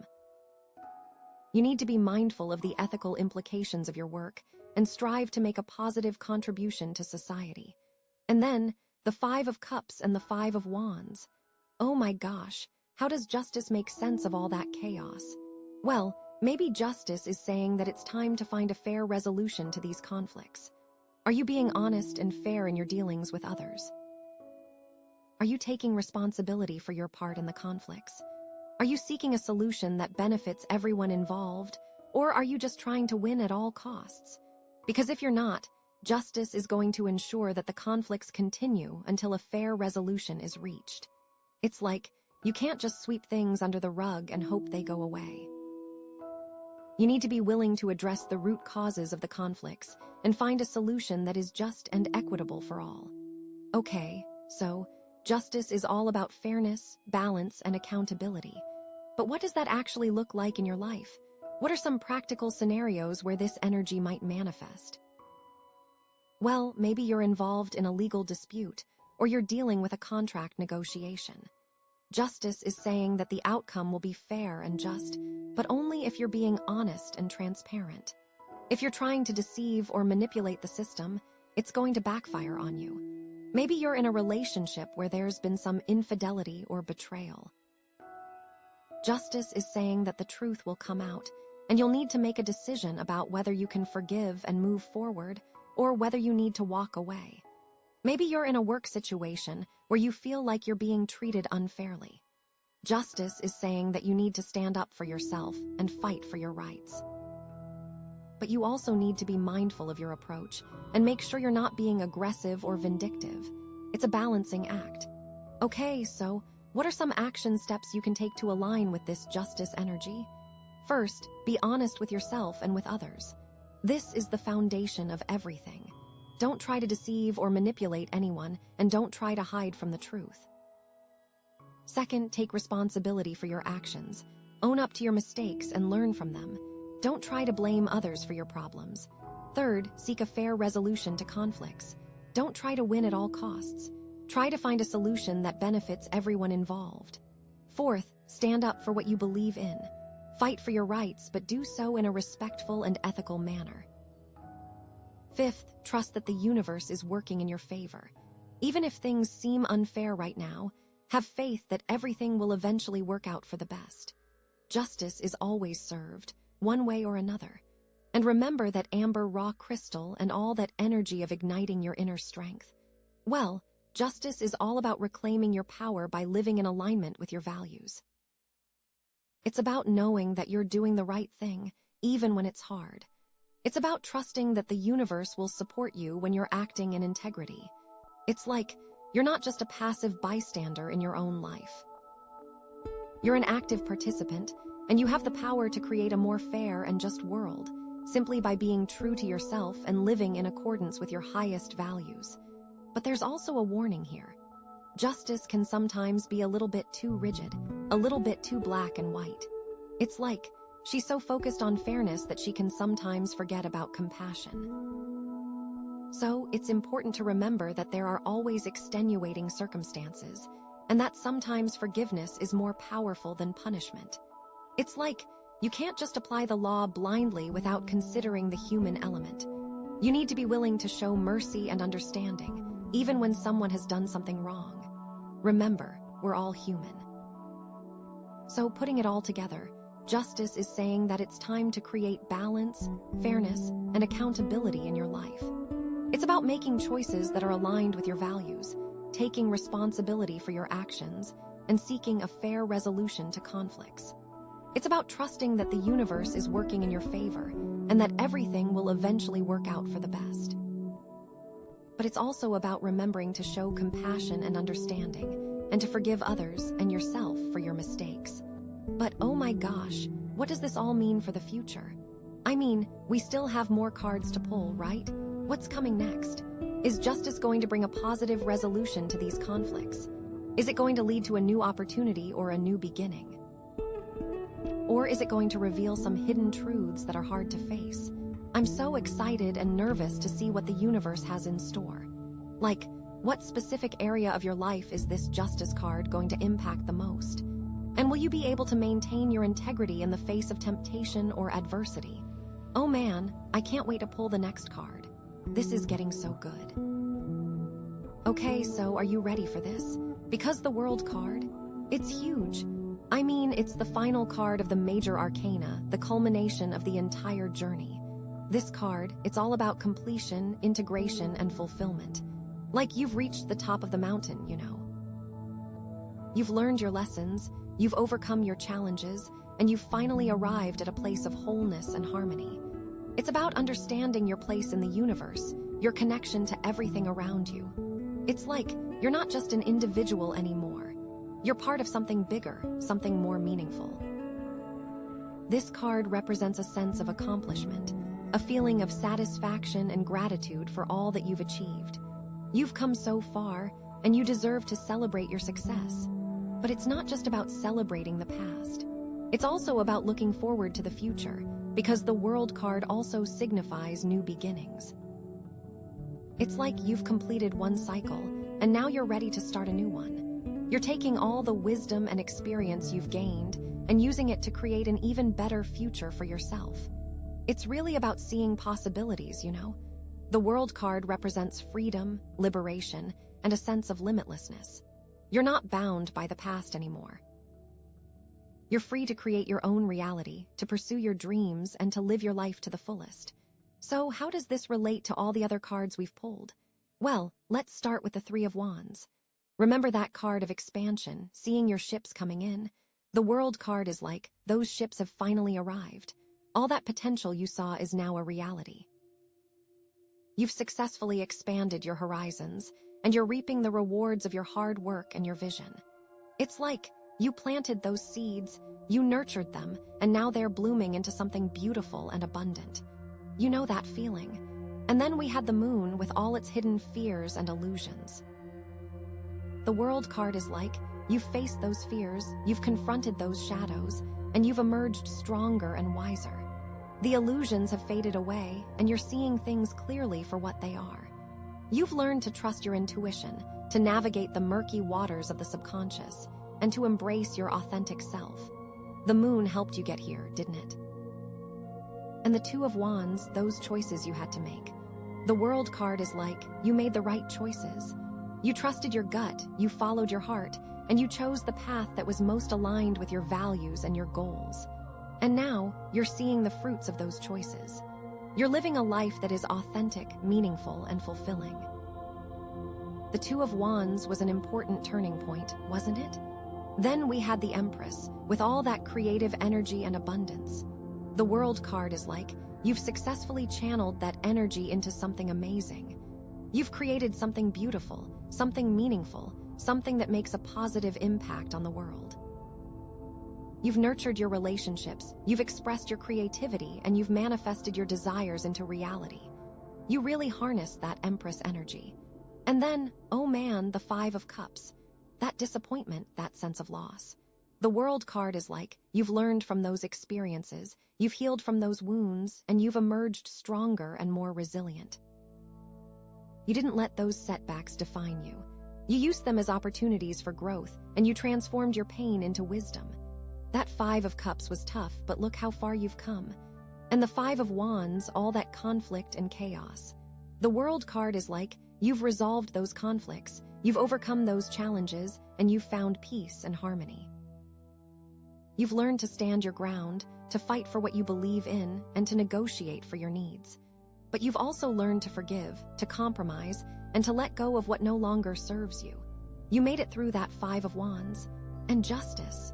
The World card is saying that everything is as it should be. Karma has played out and balance has been restored.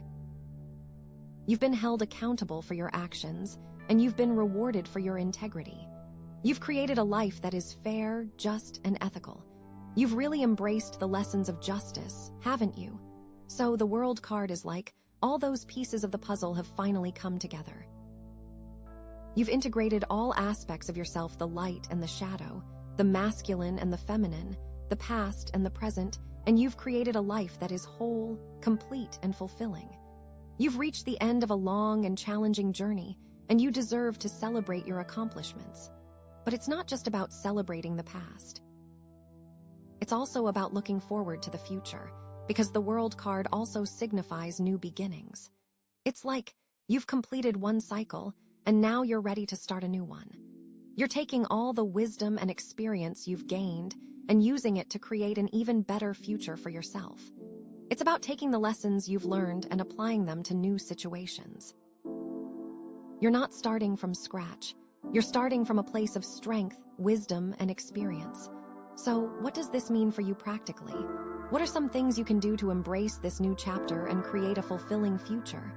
First, celebrate your accomplishments. Take some time to reflect on all that you've achieved and give yourself credit for how far you've come. Treat yourself to something special and share your success with those you love. You deserve to celebrate. Second, set new goals. What do you want to create in this new cycle? What dreams do you want to pursue? What impact do you want to make on the world? Set some clear and inspiring goals and create a plan to achieve them. Third, embrace change. The World card is all about new beginnings, so be open to new opportunities and new experiences. Don't be afraid to step outside of your comfort zone and try something new. Fourth, trust the universe. Have faith that everything is unfolding as it should, even when things seem uncertain. Trust that you're on the right path and that you have the power to create the life you want. And finally, remember that amber raw crystal and its energy of empowerment. The World card is the ultimate expression of that energy. You've reclaimed your authentic power, you've stepped into your full potential, and you're ready to create a life that is truly amazing. You are capable of anything you set your mind to. So go out there and make it happen. Okay, so seriously, this is it. The end of the reading, the culmination of everything we've talked about. And I just want to say, I am so incredibly proud of you. You've been through so much, you've overcome so many challenges, and you've emerged stronger and wiser than ever before. You are a true inspiration. You have everything you need inside of you to create a life that is fulfilling, meaningful, and joyful. You have the power, the wisdom, and the courage to make your dreams a reality. So believe in yourself, trust your intuition, and never give up on your goals. The world is yours for the taking. Go out there and create something amazing. I am so excited to see what you do next. Hi there, Selenite Sun pile. Welcome, welcome. With selenite, think about flow, and with the sun, think about energy and optimism. So this reading is all about surrendering to the divine current and embracing effortless alignment. That sounds pretty good, right? Let's see what messages your higher self has for you. Okay, so the first card we have here is Strength. Ooh, I love this card. Strength isn't always about, physical power, you know? It's more about inner strength, about courage, about compassion. Look at the imagery of the classic Rider-Waite deck, right? You see this woman, so calm, so gentle, and she's, tamming this lion. It's not about overpowering the lion, but it's about connecting with it, understanding it, guiding it with love. So what does this mean for you right now? Well, your higher self is showing you that you have this incredible wellspring of inner power within you. Maybe you don't even realize it's there. Maybe you've been underestimating yourself, thinking you're not strong enough to handle something. But you are. You absolutely are. You have this quiet strength, this resilience that can get you through anything. Think about a time in your life when you faced a really tough challenge. How did you get through it? What qualities did you rely on? Was it your determination, your faith, your ability to connect with others? Whatever it was, that's your strength shining through. And your higher self wants you to remember that you have access to that power always. It's not something you have to earn or prove. It's just there. And the key here is compassion, both for yourself and for others. It's about understanding that everyone is fighting their own battles. Everyone has their own inner lion that they're trying to tame. So instead of judging or criticizing, offer kindness and understanding. And most importantly, offer that kindness to yourself. Be gentle with yourself. You're doing the best you can, and that's enough. Maybe you're dealing with a difficult person in your life right now. Someone who's challenging you, pushing your buttons. The Strength card is telling you that you don't have to fight back with anger or aggression. You can stand your ground, you can set boundaries, but you can do it with love and compassion. You can see that person's humanity, even if they're acting in a way that's hurtful. Or maybe you're struggling with a bad habit, something you know isn't good for you. The Strength card is reminding you that you don't have to beat yourself up about it. You can approach it with gentleness and understanding. You can acknowledge that it's a challenge, but you can also believe in your ability to overcome it. It's about progress, not perfection.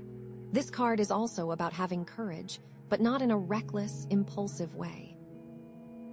It's about having the courage to be vulnerable, to be authentic, to be yourself, even when it's scary. It's about having the courage to speak your truth, even when it's unpopular. It's about having the courage to follow your heart, even when it leads you down an unconventional path. The lion in this card, that represents your wild side, your passions, your instincts. It's not something to be suppressed or denied, but something to be embraced and integrated. Your higher self wants you to connect with your inner wildness, to allow yourself to feel your emotions fully, to express yourself creatively, to live life with passion and enthusiasm, but to do it with that gentle guiding hand. So really, this card is an invitation to step into your power, to own your strength, to embrace your compassion, and to live your life with courage and authenticity. You are stronger than you think you are. You are more capable than you believe you are. And you are deeply, profoundly loved. The Selenite Sun is shining on you, remember? So soak in that light. Really feel that warmth and know that you are being supported every step of the way, and to trust in your capacity to flow through this. To find the effortless alignment that is truly waiting for you. Like seriously, it's there. And all this inner work, this taming of your inner beast, this embracing of your authentic self, it's leading you to a crossroads. Because the next card we have is the Lovers. Now, the Lovers card doesn't always mean a romantic relationship, okay? It can, of course, but it's more broadly about choices, about partnerships, about alignment. It's about making a decision that's in harmony with your values, with your soul's purpose. Look at the imagery in this card. You see a couple standing beneath an angel, right? It's a symbol of divine blessing, of sacred union. This card is saying that you're being called to make a choice that will bring you closer to your true self, closer to your divine purpose. This choice could involve a relationship, yes, but it could also involve a career change, a creative project, a spiritual path, anything that feels like a deep alignment with your soul. Maybe you're being presented with two different opportunities, and you're not sure which one to choose. The Lovers card is telling you to listen to your heart. Which option feels more aligned with your values? Which one makes you feel more alive, more authentic? Don't just think about the practical considerations, the pros and cons. Tune into your intuition. What is your soul calling you to do? Or maybe you're in a relationship that's at a crossroads. The Lovers card is asking you to examine the foundation of that relationship. Is it based on mutual respect, trust, and love? Are you both growing and evolving together? Or are you stuck in a pattern of conflict and disconnection? This card isn't necessarily saying that you need to end the relationship, but it's saying that you need to be honest with yourself about what's working and what's not. And you need to be willing to make a choice that's in the best interest of both of you, even if it's a difficult one. This card can also represent a soul contract, a prearranged agreement between two souls to come together in this lifetime to learn and grow together. If you feel a deep, undeniable connection with someone, it could be a sign that you have a soul contract with them. This doesn't necessarily mean that you're meant to be together forever, but it means that you have a significant role to play in each other's lives.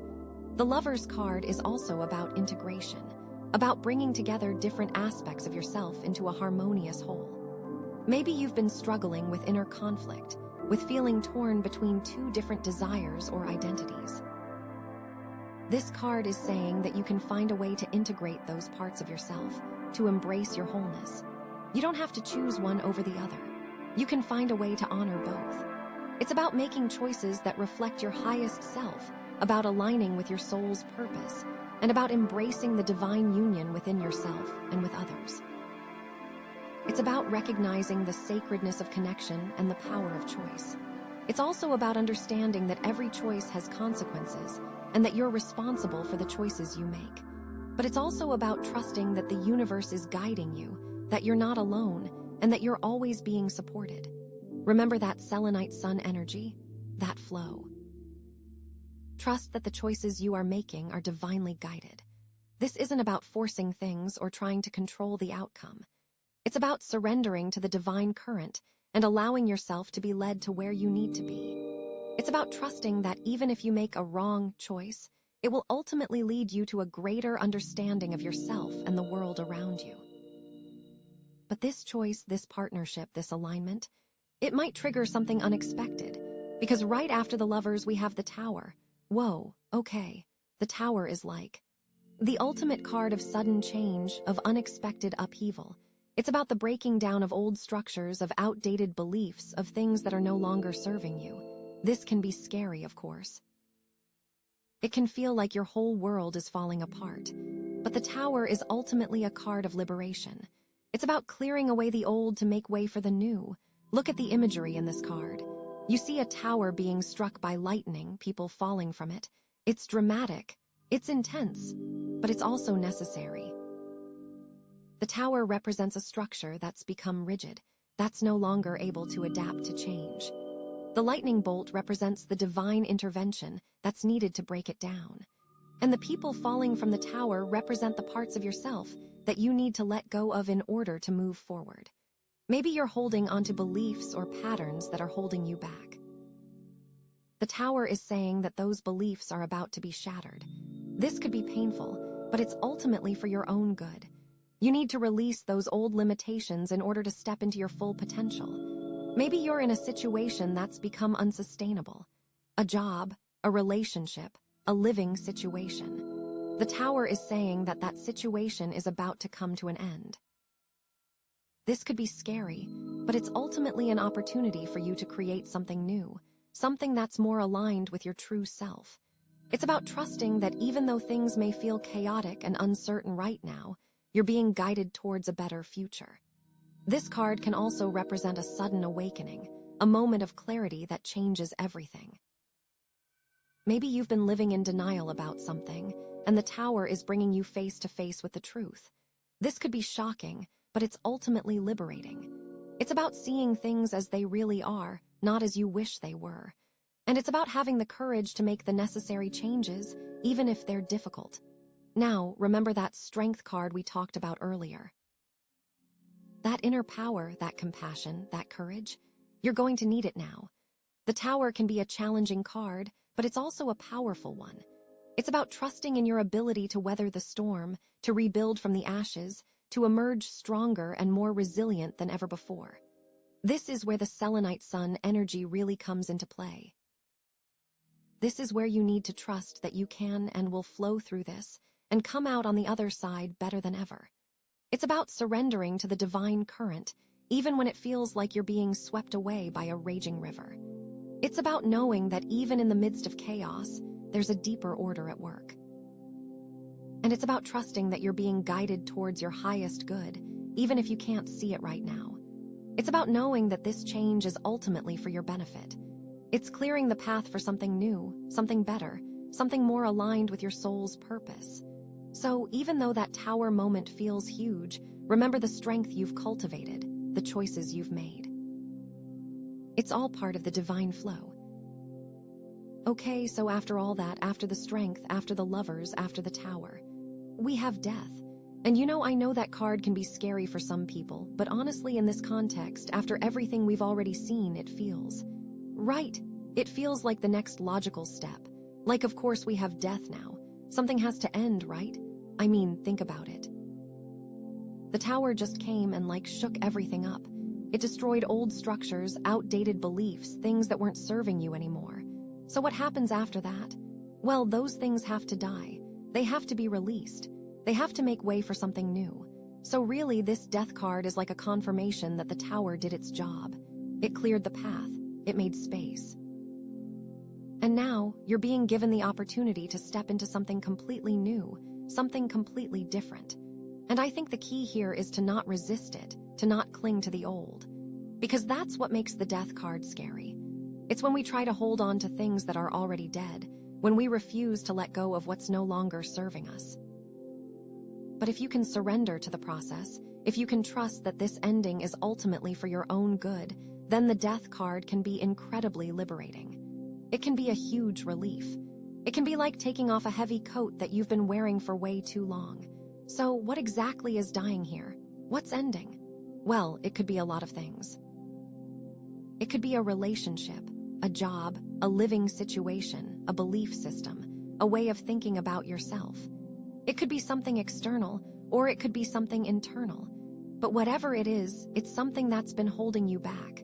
It's something that's been preventing you from fully stepping into your power, from fully aligning with your soul's purpose. Maybe it's a relationship that's run its course. You know, you've learned what you needed to learn from each other, but now it's time to move on. And that can be sad, of course, but it can also be a beautiful thing. It can be a recognition that you're both evolving, that you're both being called in different directions.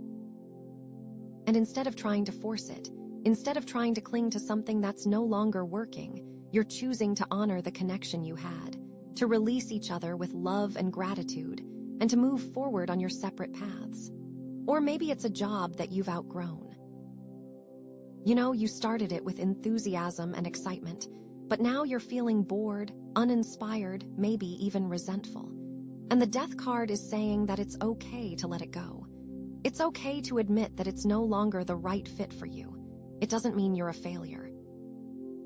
It just means you're evolving, that you're being called to something bigger, something more aligned with your passions and your talents. Or maybe it's a belief system that you've held onto for years, maybe even your whole life. But now, you're starting to question it.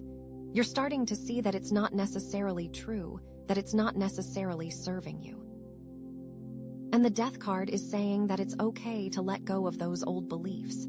It's okay to challenge the status quo, to explore new perspectives, to create your own truth. It doesn't mean you're abandoning your roots. It just means you're growing, that you're expanding your consciousness, that you're becoming more open-minded and accepting. And you know, sometimes the thing that needs to die is a part of ourselves, a part of our personality, a part of our identity. Maybe it's a limiting belief that we have about ourselves, like, I'm not good enough, or I'm not worthy of love. Or maybe it's a negative habit, like procrastination or self-sabotage. Or maybe it's a way of relating to others that's no longer healthy, like being overly critical or controlling. And the death card is saying that it's time to let go of those old patterns, to release those old identities. It's time to step into a new version of yourself, a version that's more authentic, more empowered, more aligned with your true potential. But the thing is, change is inevitable. It's the only constant in the universe, and the more we resist it, the more painful it becomes. But if we can embrace it, if we can surrender to the flow, then we can actually experience a lot of joy and freedom. And that's what the Selenite Sun is all about, right? It's about flowing with the energy, about trusting that everything is happening for a reason, about knowing that even in the midst of change and uncertainty, we're being guided towards our highest good. And remember that strength card we talked about at the beginning, that inner power, that courage, that compassion. You're going to need it now too, because letting go is never easy. It requires strength to face our fears, to confront our demons, to release what's familiar and comfortable. It requires courage to step into the unknown, to trust that we'll be okay, even when we don't know what's coming next. And it requires compassion, both for ourselves and for others, to forgive ourselves for our mistakes, to understand that we're all just doing the best we can, and to release any judgment or resentment that we might be holding onto. And remember the Lover's card. That choice you made, that partnership, that alignment, well, that choice led you here. It led you to this ending. It led you to this transformation. And even if it doesn't feel good right now, even if it feels painful or scary, trust that it was the right choice. Trust that it was a necessary step on your journey. Because everything happens for a reason, and even the most difficult experiences can ultimately lead us to a greater understanding of ourselves and the world around us. And remember the tower. That destruction, that upheaval, well, that was necessary too. It cleared the way for this ending. It broke down the old structures that were holding you back. It created the space for something new to emerge. So even though it might have felt chaotic and overwhelming at the time, trust that it was all part of the divine plan. Trust that you were being guided towards a better future. So what does all this mean for you right now? Well, it means that you're at a crossroads. You're at a point of major transformation. Something is ending and something new is beginning. And it's up to you to decide how you want to approach this transition. You can resist it, you can cling to the old, you can try to control the outcome. Or you can surrender to the flow, you can embrace the change, you can trust that you're being guided towards your highest good. And I know it's not always easy to trust, especially when you're in the midst of a difficult situation. But that's where the Selenite Sun comes in. That's where you need to remember that you're not alone, that you're being supported every step of the way, that you have the inner strength and the resources to get through anything. You know, you're a child of the universe, and you're worthy of love, joy, and abundance. So don't be afraid to let go of what's no longer serving you, to embrace the new, and to step into your full potential. Because the Death card isn't just about endings. It's also about beginnings. It's about transformation. It's about rebirth. It's about clearing away the old to make way for the new. It's about shedding your skin and emerging as a more authentic, more empowered version of yourself. And that's something to celebrate. And this all goes back to the overall theme, right? Surrendering to the divine current, embracing effortless alignment. This Death card is a part of that process. It's a necessary step on the path to effortless alignment. Because sometimes, the most effortless thing we can do is to just let go. To stop fighting, to stop resisting, to trust that the universe knows what it's doing. And when we can do that, when we can truly surrender, that's when the magic happens. That's when we open ourselves up to receive all the blessings that are waiting for us. Okay, so we've had strength, the lovers, the tower, and death.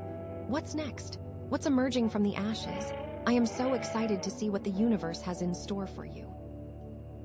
Okay, so after all that upheaval, after all that change, after all that ending, we get the Four of Swords, and honestly, I'm not surprised. Like, after the tower and death, you need a break, right?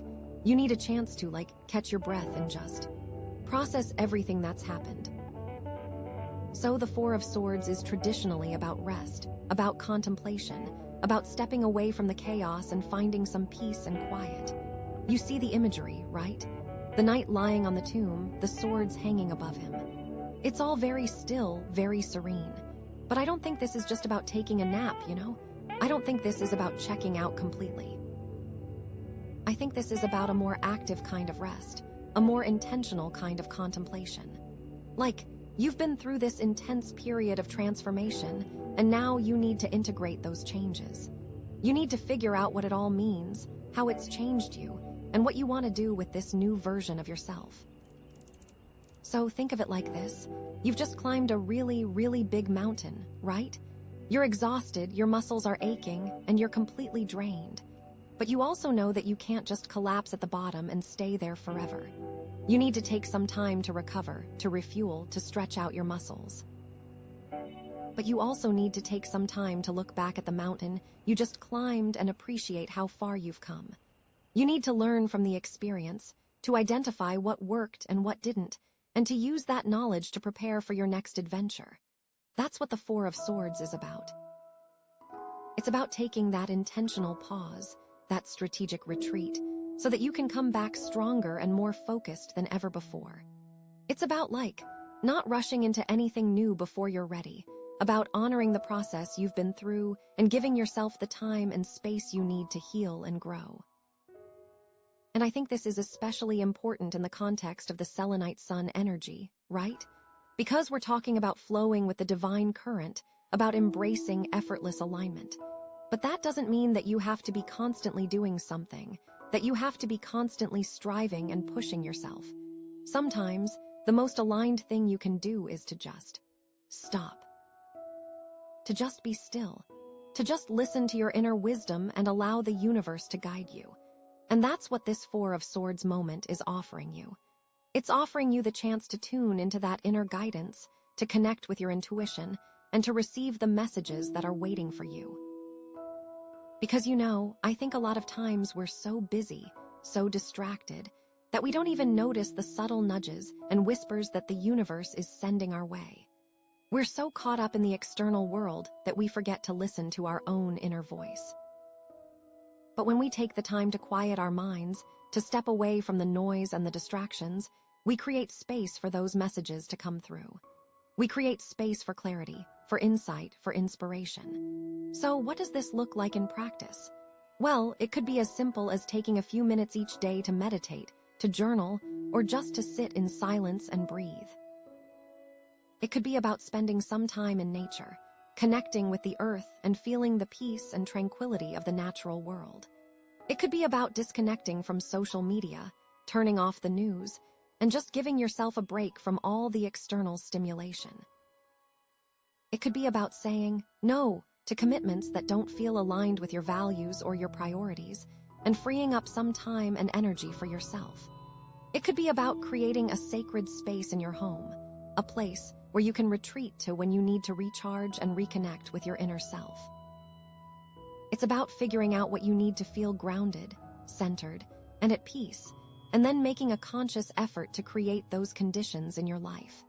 And I think this is also a really important time to reflect on those other cards we talked about earlier, right?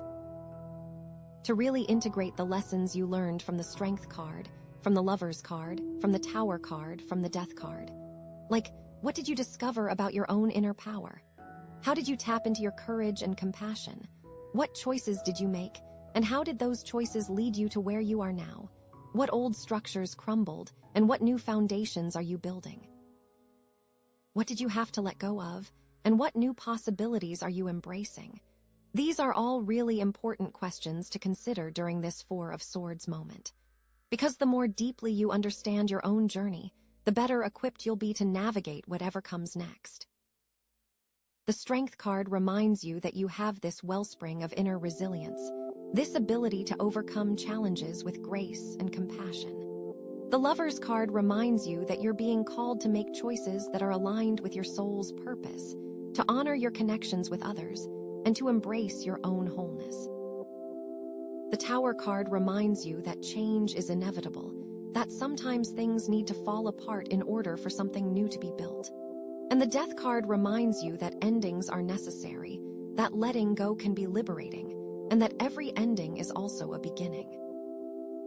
And so, as you're resting, as you're contemplating, as you're integrating all these lessons, I think it's also important to be gentle with yourself, to be kind to yourself, to be patient with yourself. Because you've been through a lot. You've been through a major transformation, and it takes time to process that kind of change. It's okay if you're feeling tired. It's okay if you're feeling confused. It's okay if you're feeling a little bit lost. Just allow yourself to feel whatever you're feeling, without judgment, without criticism. And trust that you're exactly where you need to be, that you're exactly on the right path. Because I think a lot of times we put so much pressure on ourselves to be perfect, to have all the answers, to know exactly what we're doing. But that's just not realistic. We're all human, we're all learning and growing, and we're all going to make mistakes along the way. So instead of beating yourself up about your imperfections, embrace them. See them as opportunities for growth, as chances to learn and evolve. And remember that you're worthy of love, you're worthy of compassion, and you're worthy of happiness, just as you are right now. The Four of Swords is like a sanctuary. It's a retreat from the world, but it's not about escaping reality. It's about preparing yourself to face reality with renewed strength and clarity. It's about gathering your resources, both internal and external, so that you can move forward with confidence and purpose. Think of it as like sharpening your sword, honing your skills, so that you're ready to take on whatever challenges may lie ahead. And honestly, this card can really help you embody that Selenite Sun energy, the effortless flow. Because when you take the time to rest and recharge, you're actually making it easier for yourself to move forward. You're clearing away the mental clutter, you're releasing the emotional baggage, and you're creating space for new opportunities to come into your life. You're like aligning yourself with the divine current so that you can be carried along with ease and grace. It's about trusting that the universe has your back, that you're being guided towards your highest good, and that everything is happening exactly as it's meant to be. Okay, so we've got Strength, the Lovers, the Tower, Death, and now the Four of Swords. You've gone through this intense cycle of change, and now you're taking a well-deserved break to rest, reflect, and integrate. You're tapping into your inner wisdom, you're aligning yourself with the divine current, and you're preparing yourself for whatever comes next. So, what does come next? What's on the horizon? What's the final piece of this puzzle? I am so excited to see what the universe has in store for you, seriously. What message is coming your way? Okay, so we've got Strength, the Lovers, the Tower, Death, Four of Swords. And now, finally, let's see where all of this is leading. What's emerging from all this rest? What's coming up next for you? Dramatic pause. We have the Three of Wands. Ooh, interesting. Okay, so after all that introspection, after all that rest, we're starting to see some movement again. Wands are all about action, about energy, about putting yourself out there. But the Three of Wands isn't like charging ahead blindly. It's more about surveying the landscape, about assessing your options, about planning your next move, Like, look at the imagery. You see this figure standing on a cliff, right? They're holding a wand, and they're looking out at the ocean, at the ships sailing in the distance.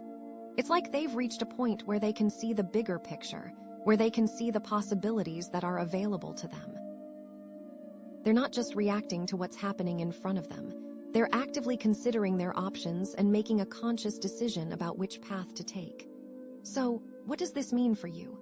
Well, after all that upheaval, after all that ending, after all that rest and reflection, you're starting to get a sense of where you want to go next. You're starting to see the possibilities that are out there for you, and you're starting to feel that spark of excitement again, that desire to create something new, to move forward in a meaningful way. But the key here is that you're not rushing into anything. You're taking your time, you're assessing your options, and you're making a plan. You're not just jumping on the first ship that comes along, you're carefully considering which one is going to take you where you want to go, And I think this is so important after everything you've been through. You've learned so much about yourself, about your strengths, about your values, and about what you want to create in your life.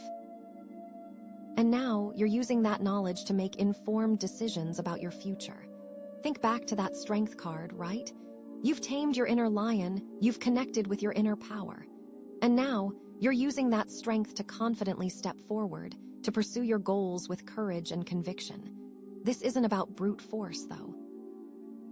It's about that quiet strength, that knowing that you can handle whatever comes your way, that you have the inner resources to navigate any challenges.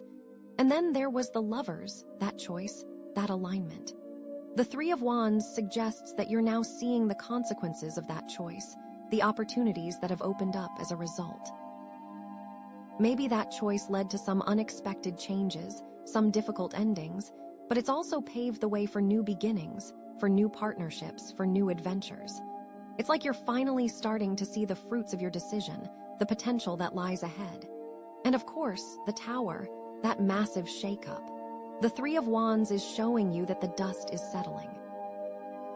You're starting to see what survived the storm, what's still standing, and what needs to be rebuilt.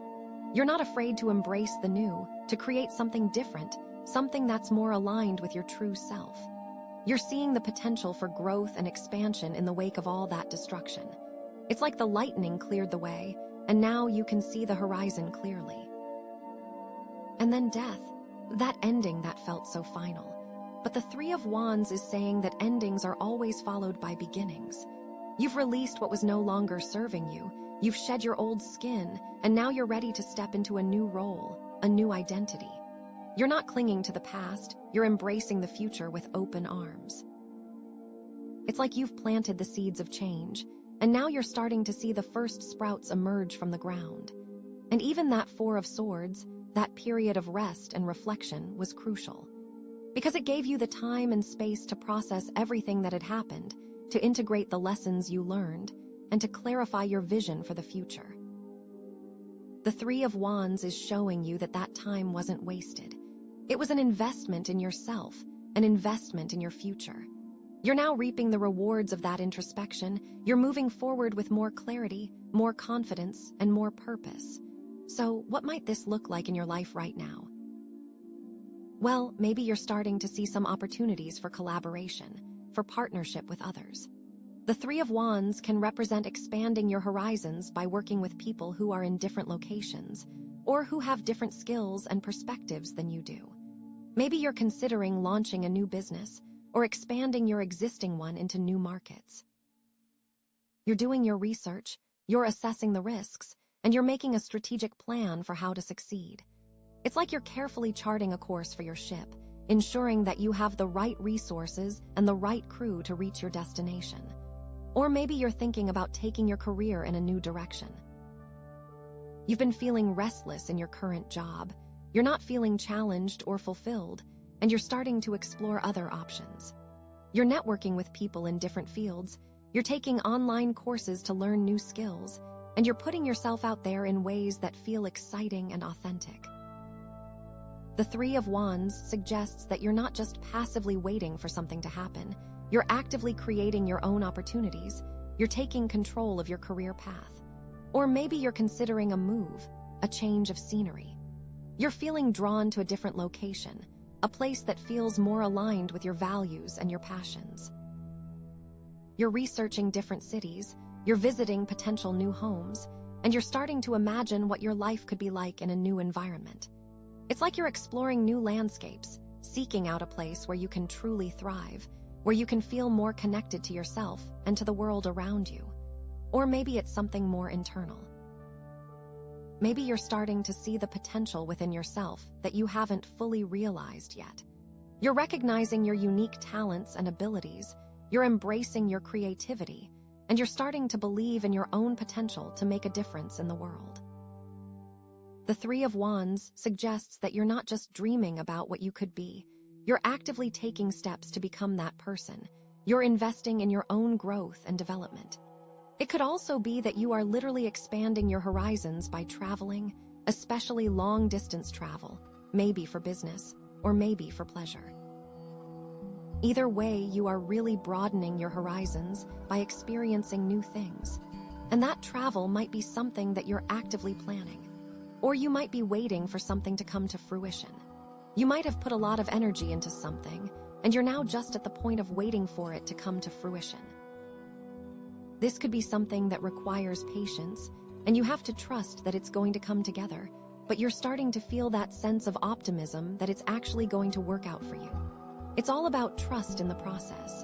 The most important thing is that you're not standing still. You're not letting fear or doubt hold you back. You're taking action, you're exploring your options, and you're moving forward with intention and purpose. You're embracing the Selenite Sun energy, you're flowing with the divine current, and you're trusting that the universe is guiding you towards your highest good. Remember, this is all about effortless alignment, and that means taking inspired action, following your intuition, and trusting that everything is unfolding perfectly. But it's also important to remember that the Three of Wands is not the end of the journey. It's just a step along the way.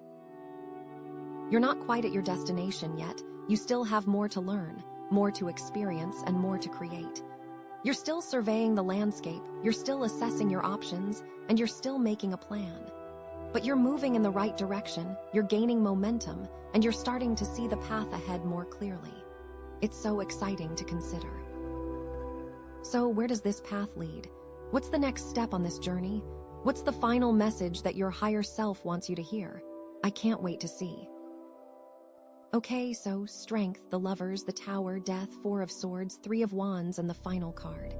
Another dramatic pause is the Queen of Cups. Ooh, oh, how beautiful. Okay, so after all of that action and planning with the Three of Wands, we come to this. It's so interesting, isn't it? The Queen of Cups.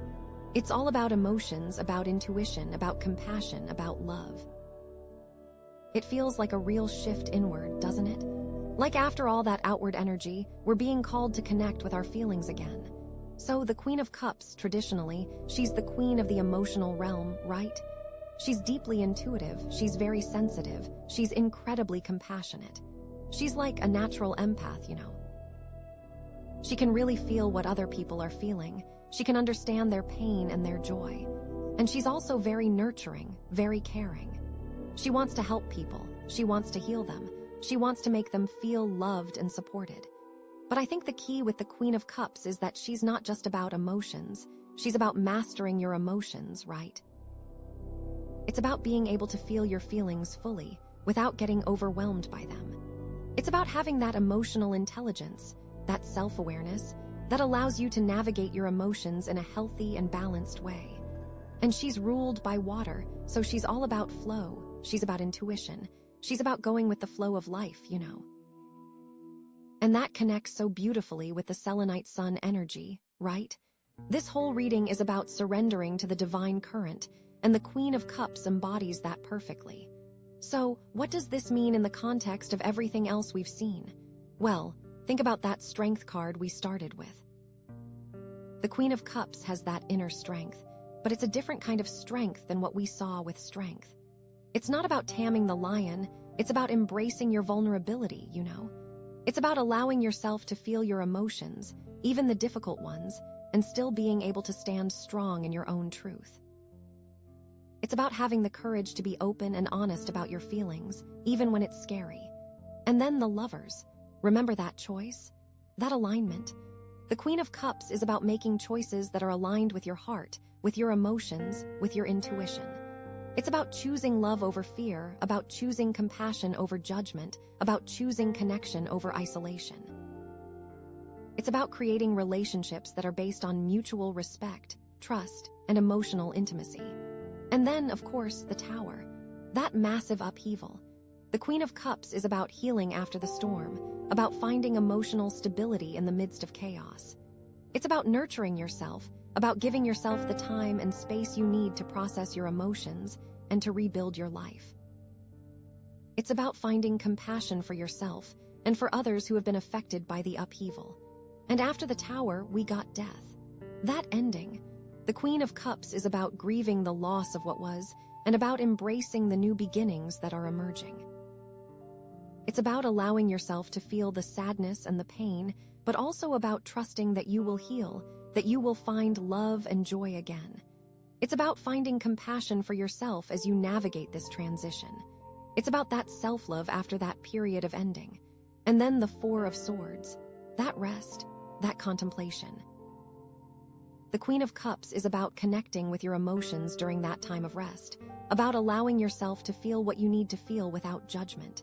It's about using that time to nurture yourself, to practice self-care, and to connect with your intuition. It's about creating a safe space for yourself where you can process your emotions and find inner peace. And finally, the Three of Wands. That expansion, that planning. The Queen of Cups is about bringing your emotions and your intuition into your plans for the future. It's about making sure that your goals are aligned with your heart, that you're pursuing things that truly make you feel good. It's about using your compassion and your empathy to make a positive impact on the world. It's about creating a life that is not only successful, but also deeply meaningful and fulfilling, you know? It's about building those things and really planning from a heart-centered place. So, what does all this mean for you right now? Well, it could mean a lot of things.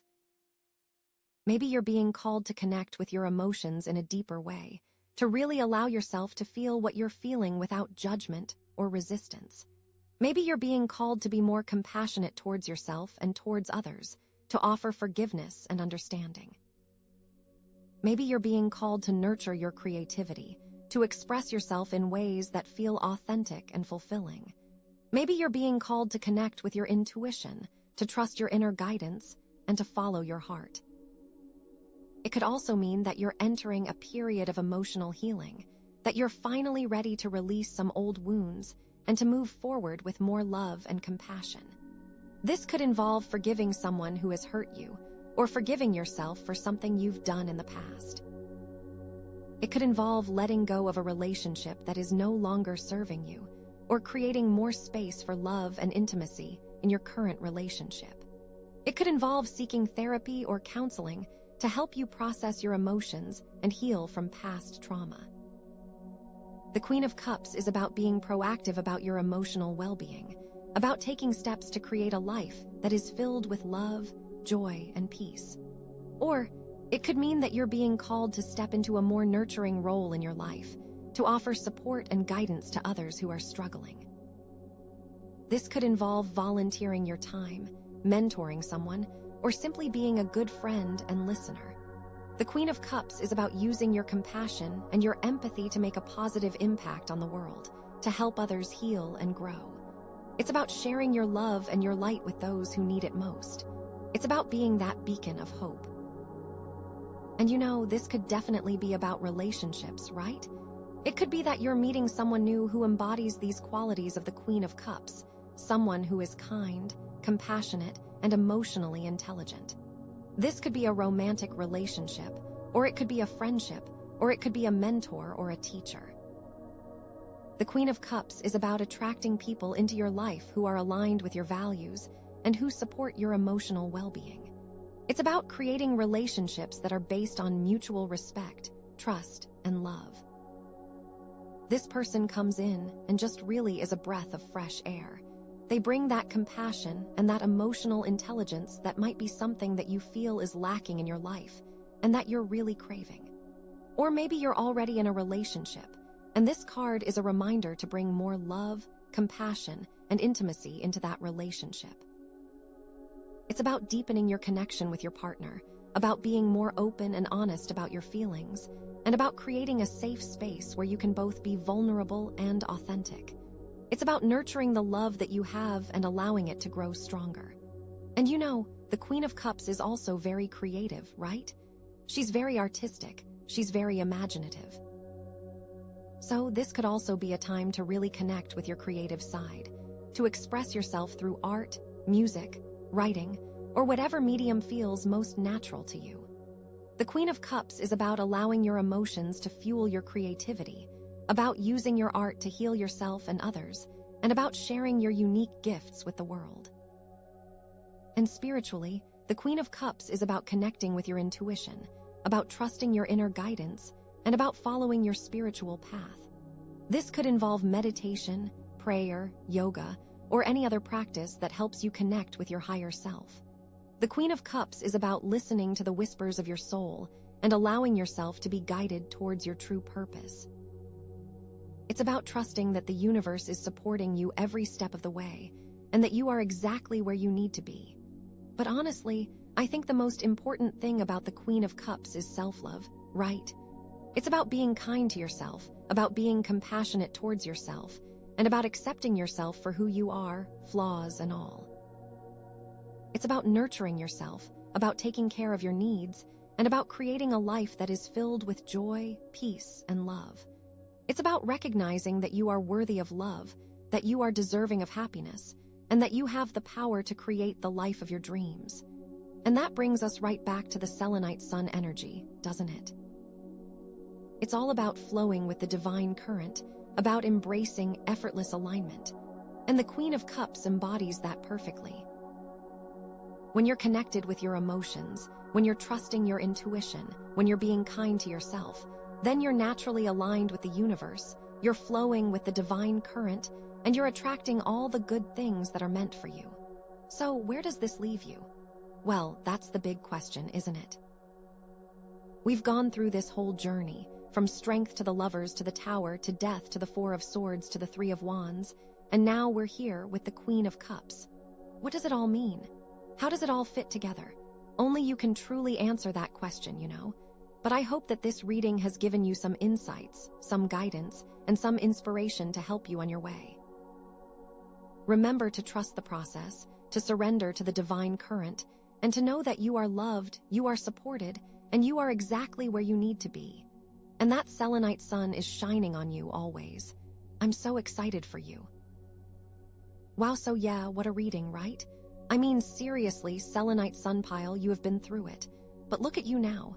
You started with strength, that quiet inner power, but maybe not even fully realizing it. Then came the Lovers, that big choice, that moment of alignment. Or maybe misalignment that you were trying to get to. And then bam, the Tower, everything shaken up. Followed by death, letting go of what needed to go. Then the Four of Swords, some much needed rest and reflection. And then the Three of Wands, planning, surveying the landscape, getting ready to move forward again. And now we're here at the Queen of Cups. What does it all mean? Well, I think it means that after all that chaos, after all that change, you're finally coming home to yourself, you know? You are coming to a place of emotional mastery. The Queen of Cups is all about feeling, about intuition, about compassion. And honestly, after that Tower and death, after all that upheaval, you deserve to feel good, right? You deserve to feel loved, you deserve to feel supported. And the Queen of Cups is here to remind you that you are worthy of all those things. You know, you deserve all the things. So let's dig into that, let's explore some possibilities. Maybe you're feeling a little lost right now. Maybe you're still trying to make sense of everything that's happened. Maybe you're wondering, okay, I've released the old, I've rested, I've made some plans. But now what? And that's okay. The Queen of Cups is about trusting your intuition, about following your heart, about allowing yourself to be guided by your emotions. So the now what might not be super clear, and it doesn't have to be crystal clear right this second. It's not about having all the answers right now, but about being open to the possibilities, about being willing to explore different paths, about trusting that you'll find your way. The Queen of Cups is all about flow. It's like you're on a river and you don't necessarily know where the river is going, but you trust that it's going to take you where you need to be. You know. You just have to keep your heart open. Think about it, the Queen of Cups isn't sitting on a throne barking orders, right? She's by the water. She is receptive, she's intuitive. She's feeling the vibes and letting them guide her. So how do you actually do that? How do you connect with your intuition? How do you tap into that Queen of Cups energy? Well, there are a few things you can try. First of all, meditation, right? I know everyone says meditation, but it really does work, right? Even just 5 or 10 minutes a day of sitting quietly, focusing on your breath, can make a huge difference. It helps you quiet the chatter in your mind and create space for your intuition to speak. It can be life-changing to just focus on your breathing. You know. It's so important to focus on your breathing. And then there's journaling. Writing down your thoughts and feelings can be a really powerful way to process your emotions and to gain clarity about what you really want. Ask yourself questions like, what am I really feeling right now? Or, what do I truly desire? Or, what is my heart telling me to do? And just see what comes up. Don't censor yourself, just let it flow onto the page. Spending time in nature is also amazing. Being outside, surrounded by the beauty of the natural world, can be incredibly grounding and inspiring. It helps you connect with something bigger than yourself, and it can open you up to new insights and perspectives. Nature is really, really important. It's so important to make sure to make time to get outside. And then there's creative expression. Engaging in activities like painting, music, dancing, writing, or anything that allows you to express yourself creatively can be a really powerful way to connect with your emotions and to tap into your intuition. The Queen of Cups is all about creativity. It's something you can really benefit from here. And honestly, just paying attention to your dreams can be huge, too. Our dreams are often messages from our subconscious mind, and they can provide valuable insights into our emotions and our inner world. Keep a dream journal, write down your dreams as soon as you wake up, and see what patterns or themes emerge. But I think the most important thing is just to be gentle with yourself, right? To be kind to yourself, to be patient with yourself. It takes time to connect with your intuition, and there will be days when you feel more connected than others. Don't beat yourself up if you're not feeling it. Just keep practicing, keep showing up for yourself, and trust that you'll get there eventually. And remember that strength card we started with? You have that inner strength, you have that resilience. You can handle whatever comes your way. The Queen of Cups is about adding that layer of emotional intelligence on top of that strength. It's about leading with your heart, about making decisions that are aligned with your values and your soul's purpose. And the Lover's that choice. The Queen of Cups is about making sure that your choices are coming from a place of love, not fear. Are you choosing what's best for you? What makes you feel good? Are you honoring your needs and your desires? And the Tower. It's like the Queen of Cups is the calm after the storm. It's about finding that inner peace, that emotional stability, even when everything around you is still chaotic. You know, the world can be crazy, but you have the power to create your own inner sanctuary. And even after death, the Queen of Cups is about finding the beauty in the new beginnings, about embracing the possibilities that are emerging from the ashes. The endings are not the end. They are a chance to begin again. And the Four of Swords, she's about knowing when to rest, about honoring your needs, about taking care of yourself. You know, you can't pour from an empty cup. You have to fill yourself up first. And the Three of Wands, that planning, that expansion. The Queen of Cups is about making sure that your plans are aligned with your heart, about bringing your emotions and your intuition into your decision-making process. So yeah, the Queen of Cups is like the ultimate guide to navigating your emotions, to trusting your intuition, and to creating a life that is filled with love, joy, and peace. And it all connects back to that Selenite Sun energy, right? The flow, the effortless alignment. It's about surrendering to the divine current, about trusting that the universe has your back, and about allowing yourself to be guided towards your highest good. It's about aligning yourself so that you can move forward and really have that guidance in your life. And honestly, some practical steps you can take to really embody this Selenite Sun and Queen of Cups energy are to declutter your space. A clean and organized environment can really help you feel more grounded and centered. Get rid of anything that's not serving you, anything that's draining your energy. Spend time near water. Water is so healing, so cleansing, so calming. Take a bath, go for a swim, sit by a lake, or just listen to the sound of rain. Practice gratitude. Every day, write down a few things that you're grateful for. It helps you focus on the positive and to appreciate the good things in your life. And connect with your senses. Engage in activities that stimulate your senses, like listening to music, smelling essential oils, or eating delicious food. It helps you feel more present and grounded in your body. It can really bring you into the moment. So yeah, I just think good things are coming your way, you know. You've done the work, you've faced the challenges, and you're now ready to receive all the blessings that are waiting for you. This Queen of Cups is a beautiful, beautiful sign of that. It's a validation of your journey, a confirmation that you're on the right path, and an invitation to step into your full power. So yay for you. Seriously, trust yourself. You've got this. Okay, so with the Hematite moon, we're looking at nurturing, and the theme is tapping into ancient wisdom and grounding into intuitive knowing. So right away, this is like connecting with your inner voice, really, and finding that solid foundation to build upon. It's about trusting yourself, especially when things feel uncertain, which, oh boy, these cards are definitely speaking to some uncertainty.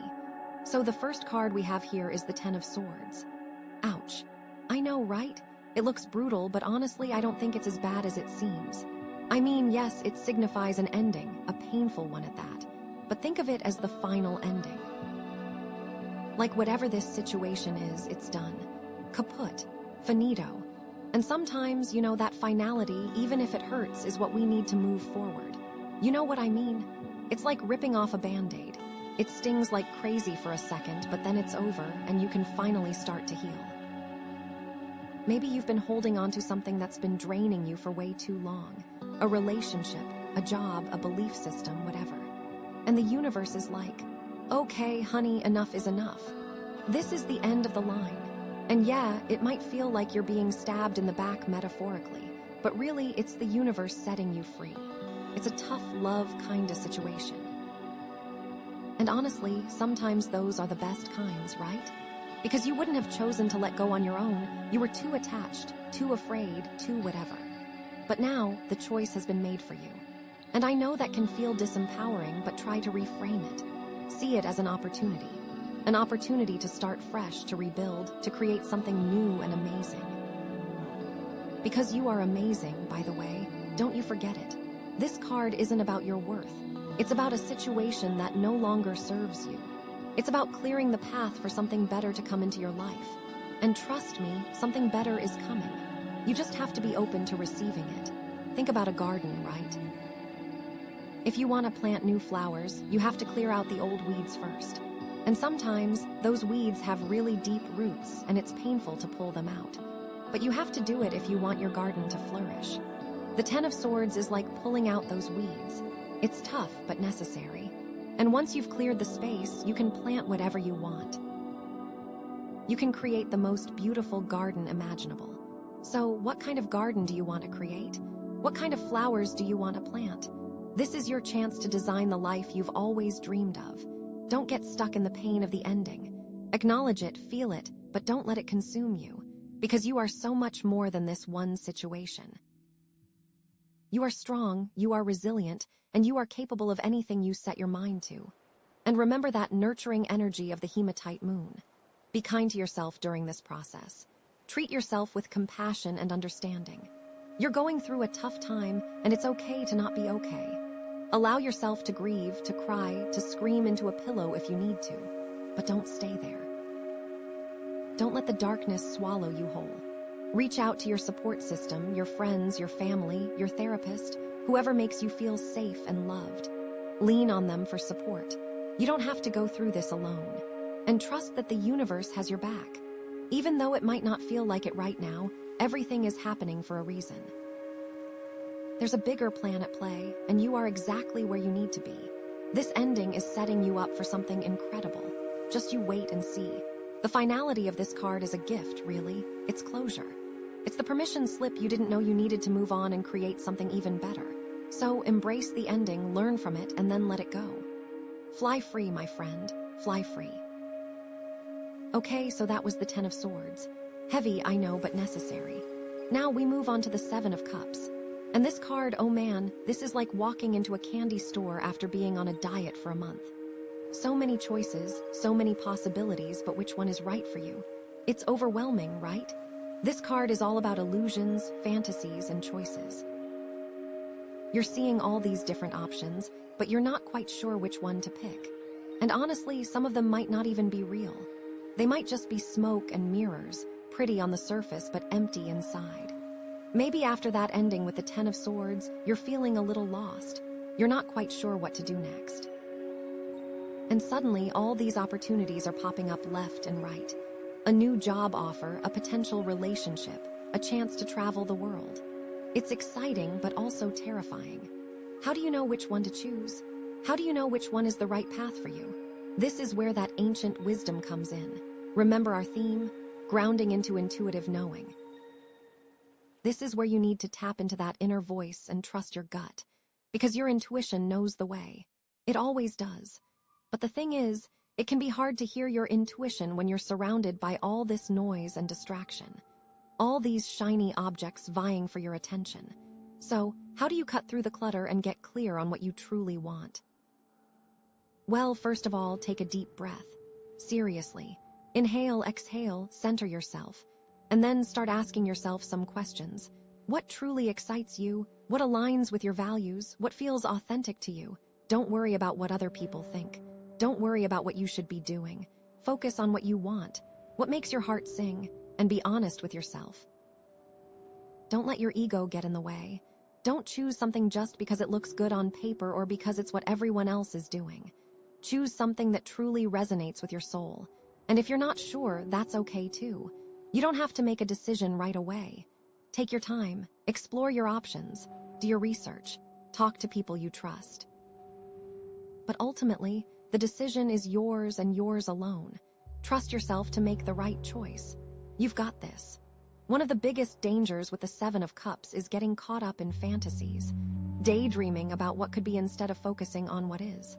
It's easy to get lost in the possibilities and forget to take action, to actually do something to make your dreams a reality. So don't just sit around wishing for things to happen. Get out there and make them happen.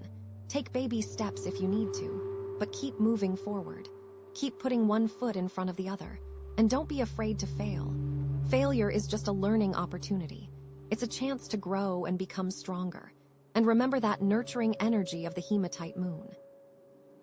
Be patient with yourself during this process. It takes time to figure things out. It takes time to make decisions. Don't beat yourself up if you're not sure what to do. Just keep exploring, keep questioning, and keep trusting your intuition. You will find your way. I promise. The Seven of Cups isn't about being lost. It's about exploring the possibilities.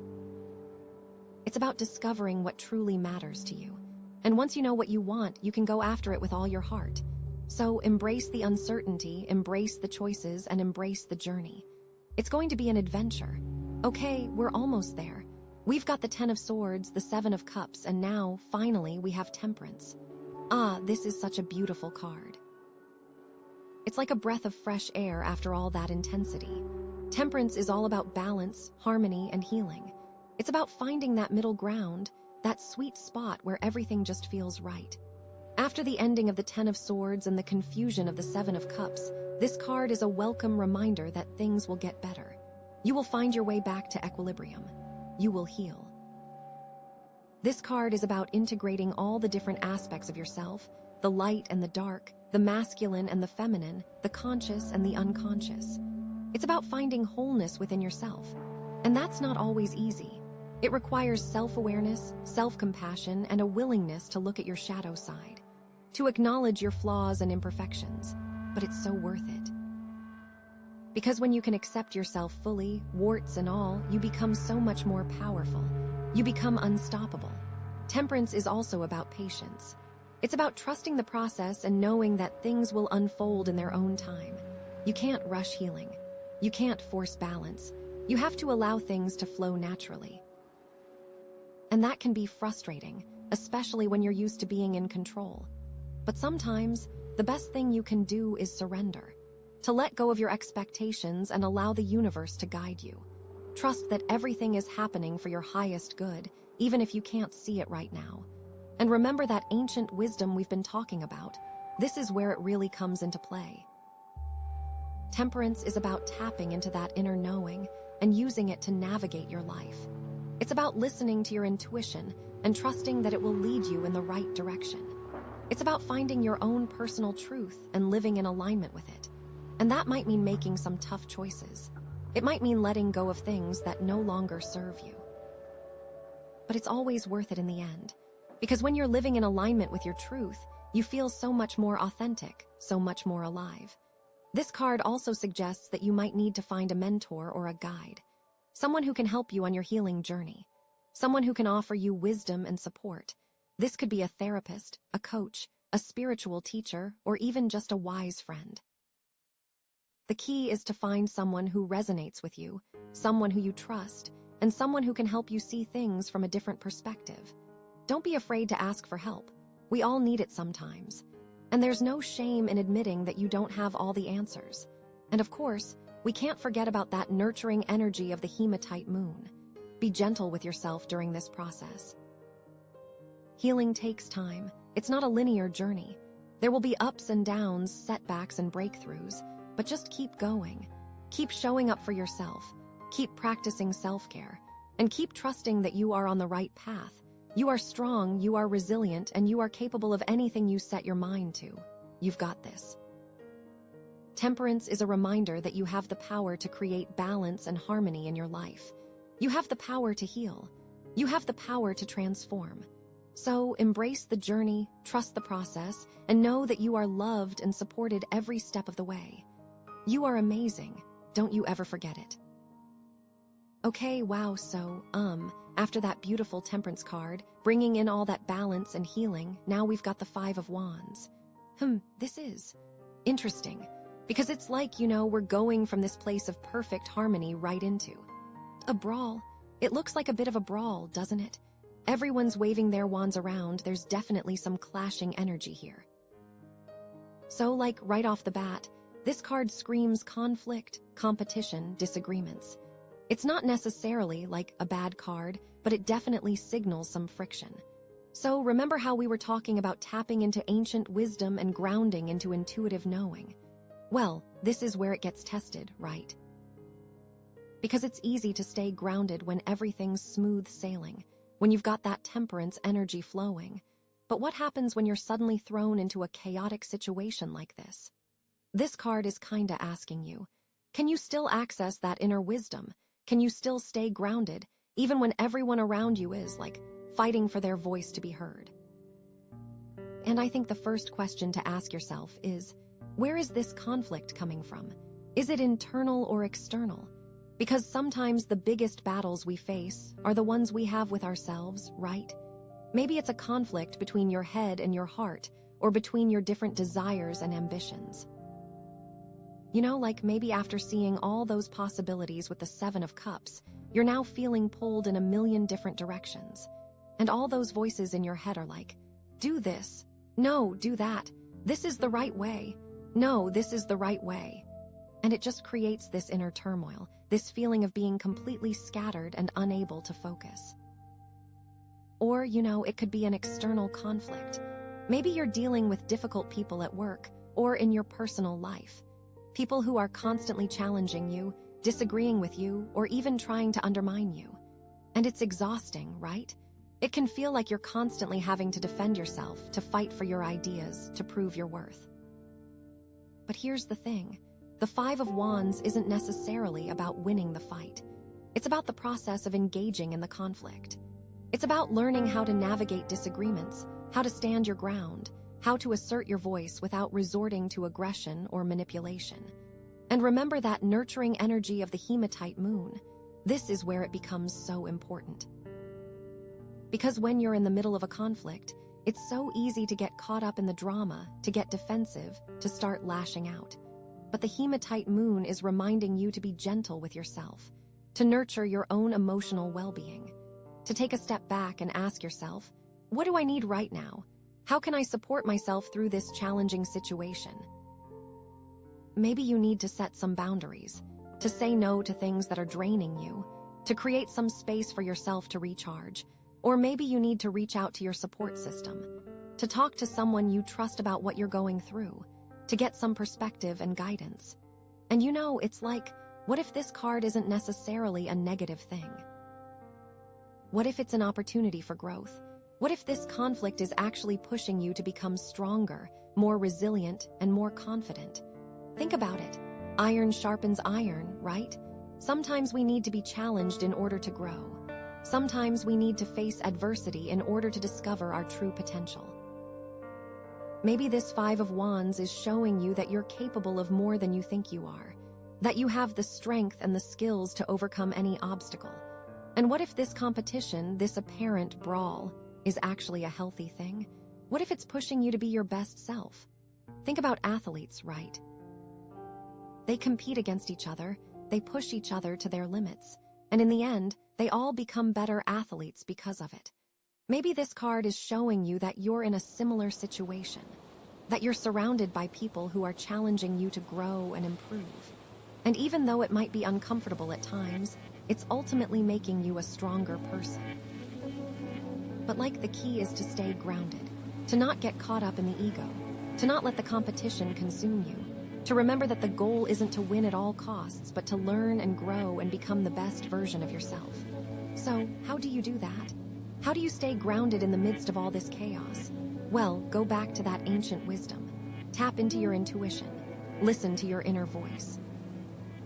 What is it telling you? What is it guiding you to do? And don't be afraid to ask for help. Remember that temperance card? It was all about finding a mentor or a guide, someone who can offer you wisdom and support.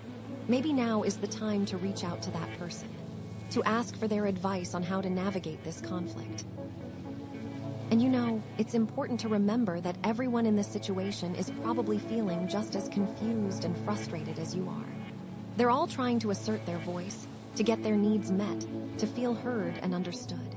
So, try to approach the situation with compassion and empathy. Try to see things from their perspective. Try to find some common ground.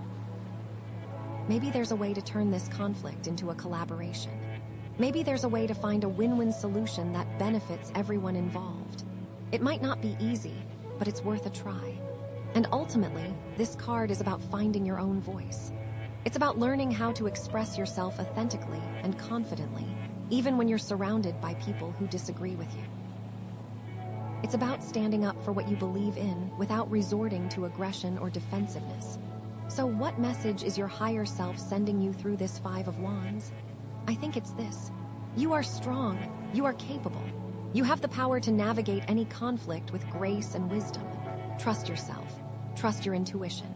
And remember to nurture yourself along the way. You know, it's like this card is showing you that life isn't always going to be easy. There are going to be challenges. There are going to be disagreements. There are going to be conflicts. But it's how you handle those situations that really matters. It's about how you choose to respond. Do you react with anger and defensiveness? Or do you respond with compassion and wisdom? The choice is yours. And this is really tying back to all the cards, isn't it? The ending with the Ten of Swords allowed space for all these possibilities in the Seven of Cups. Temperance gave you the ability to choose with balance. And now the Five of Wands is asking you to fight for what you believe in. I'm so excited to see what comes next. But yeah, grounding into that intuitive knowing from the Hematite moon is going to be key here, okay? Because things could get really interesting depending on what the next cards reveal about how you apply these lessons. Okay, so, after all that, we've got the Six of Wands. Okay, so, what's this all about? This is interesting because after the Five of Wands, which felt like, a bit of a free-for-all, like everyone's just duking it out, now we have this card of, victory, right? Someone's riding on a horse, everyone's cheering them on, it's like a parade or something. So, the obvious interpretation is, you won, you came out on top. All that conflict in the Five of Wands, you navigated it, you conquered it, and now you're being recognized for your efforts. You're getting the applause, the accolades, the public acclaim. People are seeing your value, they're acknowledging your achievements, and it feels good, right? I mean, who doesn't like to be celebrated? But let's dig a little deeper, okay? Because, nothing is ever as simple as it seems, especially in tarot. So, what does this victory really mean? Did you actually, resolve the conflict in the Five of Wands, or did you just, bulldoze your way through it? Did you actually listen to the other people involved? Did you try to find a win-win solution? Or did you just, steamroll over them to get what you wanted? Because sometimes, victories can be hollow. They can come at a cost. Maybe you won the battle, but you lost the war. You know what I mean? And this is where that Hematite moon energy comes in, right? That nurturing, grounding energy. Because are you truly nurturing yourself with this victory? Or are you just seeking external validation? Are you just craving the applause, the recognition, the ego boost? Because if that's the case, then this victory might not be as fulfilling as you think it is. It might be fleeting. It might leave you feeling empty inside. Because true nurturing comes from within, right? It comes from self-love, self-acceptance, self-compassion. It comes from knowing your worth, regardless of what anyone else thinks.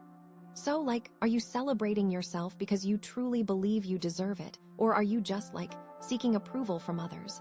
And, let's connect this back to the Seven of Cups, okay? Because remember all those choices, all those possibilities. Was this victory one of the real options, or was it just another illusion? Did you make the right decision to get here, or were you seduced by a false promise?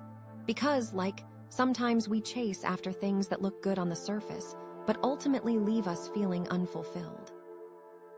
We think that if we just achieve this one thing, we'll finally be happy. But then we get there, and we realize that it wasn't what we thought it would be. It wasn't the answer we were looking for. And what if this victory is actually a test? What if your higher self is sending you this Six of Wands to see how you handle success? Are you going to let it go to your head? Are you going to become arrogant and entitled? Or are you going to stay humble and grounded? Are you going to use your newfound platform to help others, to make a positive impact on the world? Or are you just going to bask in the glory and forget about everyone else? Because, your higher self knows what you're capable of. It knows your potential. And it's always pushing you to grow, to evolve, to become the best version of yourself. So, this victory could be a reward for all your hard work, all your dedication, all your perseverance. But it could also be a challenge, a test to see if you're truly ready for the next level. And this is where that ancient wisdom comes in, right? That intuitive knowing. Because you need to tap into that inner voice and ask yourself some tough questions. What does this victory really mean to me? Am I truly happy, or am I just putting on a show for others? Am I using my power for good, or am I letting it corrupt me? Because, the answers are within you. You just need to be willing to listen. You need to be willing to be honest with yourself. You need to be willing to confront your shadow side. And let's bring it back to temperance, okay? Because, temperance is all about balance, harmony, and healing. So, is this victory balanced? Are you integrating all aspects of yourself, or are you letting the ego run wild? Are you being patient, or are you rushing to celebrate before the work is truly done? Because, true success isn't just about achieving your goals. It's about doing it in a way that is aligned with your values, your purpose, and your soul. It's about creating a life that is both fulfilling and meaningful. And that requires balance. It requires harmony. It requires healing. Are you taking the time to celebrate this win, but also acknowledge those who helped you get there? Because, if you aren't grateful and in balance, there's no way to truly be happy. You'll just be constantly striving for the next thing and never truly enjoying what you have. Maybe your higher self is sending you this message of, it's okay to be proud of yourself. It's okay to enjoy the recognition, but don't let it define you. Don't let it become your identity, because you are so much more than your accomplishments. You are a complex, multifaceted being with so much to offer the world. And this is tying all the cards together, right? The ending allowed for choosing, balance is needed to fight, and the result needs to be seen with wisdom. And this victory could be a stepping stone to something even greater, but only if you use it wisely, only if you stay grounded, only if you stay true to yourself, and only if you keep that nurturing hematite energy flowing. Okay, I am so excited to see what the next card is because it's really going to clarify the overall message. Is this a legitimate victory that you should embrace? Or is it a warning sign that you need to reevaluate your path? Oh my gosh, I seriously cannot wait to see what comes next. Okay, I am so excited to see what the next card is because it's really going to clarify the overall message. Is this a legitimate victory that you should embrace? Or is it a warning sign that you need to reevaluate your path? Oh my gosh, I seriously cannot wait to see what comes next. Okay. And we have pulled the devil. Oh wow, oh my goodness. Okay, so after that 6 of Wands, that victory, here comes the devil. This is intense, to say the least. Okay, so immediately this card is talking about shadow self, right? It's talking about the things that hold you back, the chains that bind you, the temptations that lure you off your path. So what does this mean in the context of everything else we've seen? Okay, so after celebrating the victory, are you really free? Or are there still some chains holding you back? Are there still some things lurking in the shadows that you haven't addressed? This could be addictions, unhealthy attachments, limiting beliefs, or even just negative thought patterns. It's you might think you've won, but the devil is saying, hold on a second, there's still some work to be done. Okay, so let's really break this down. Because the devil isn't necessarily a bad card, right? It's more of a wake-up call. It's showing you where you're giving your power away, where you're letting your fears and insecurities control you. It's it's highlighting the areas where you're not truly free. And the freedom from that victory might not be genuine at all. Maybe you just moved into a different gilded cage. So think about it what are your vices? What are the things that you know are bad for you, but you just can't seem to resist? Is it overworking? Is it people-pleasing? Is it constantly seeking validation from others?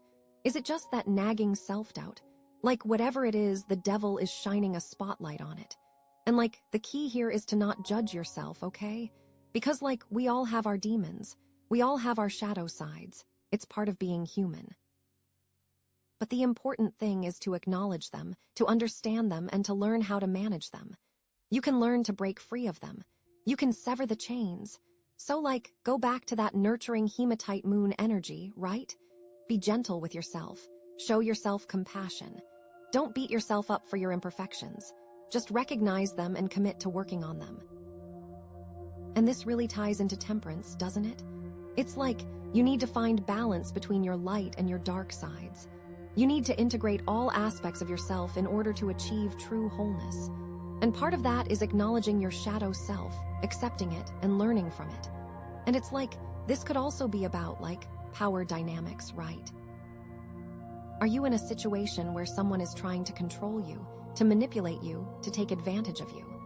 Are you giving your power away to someone else?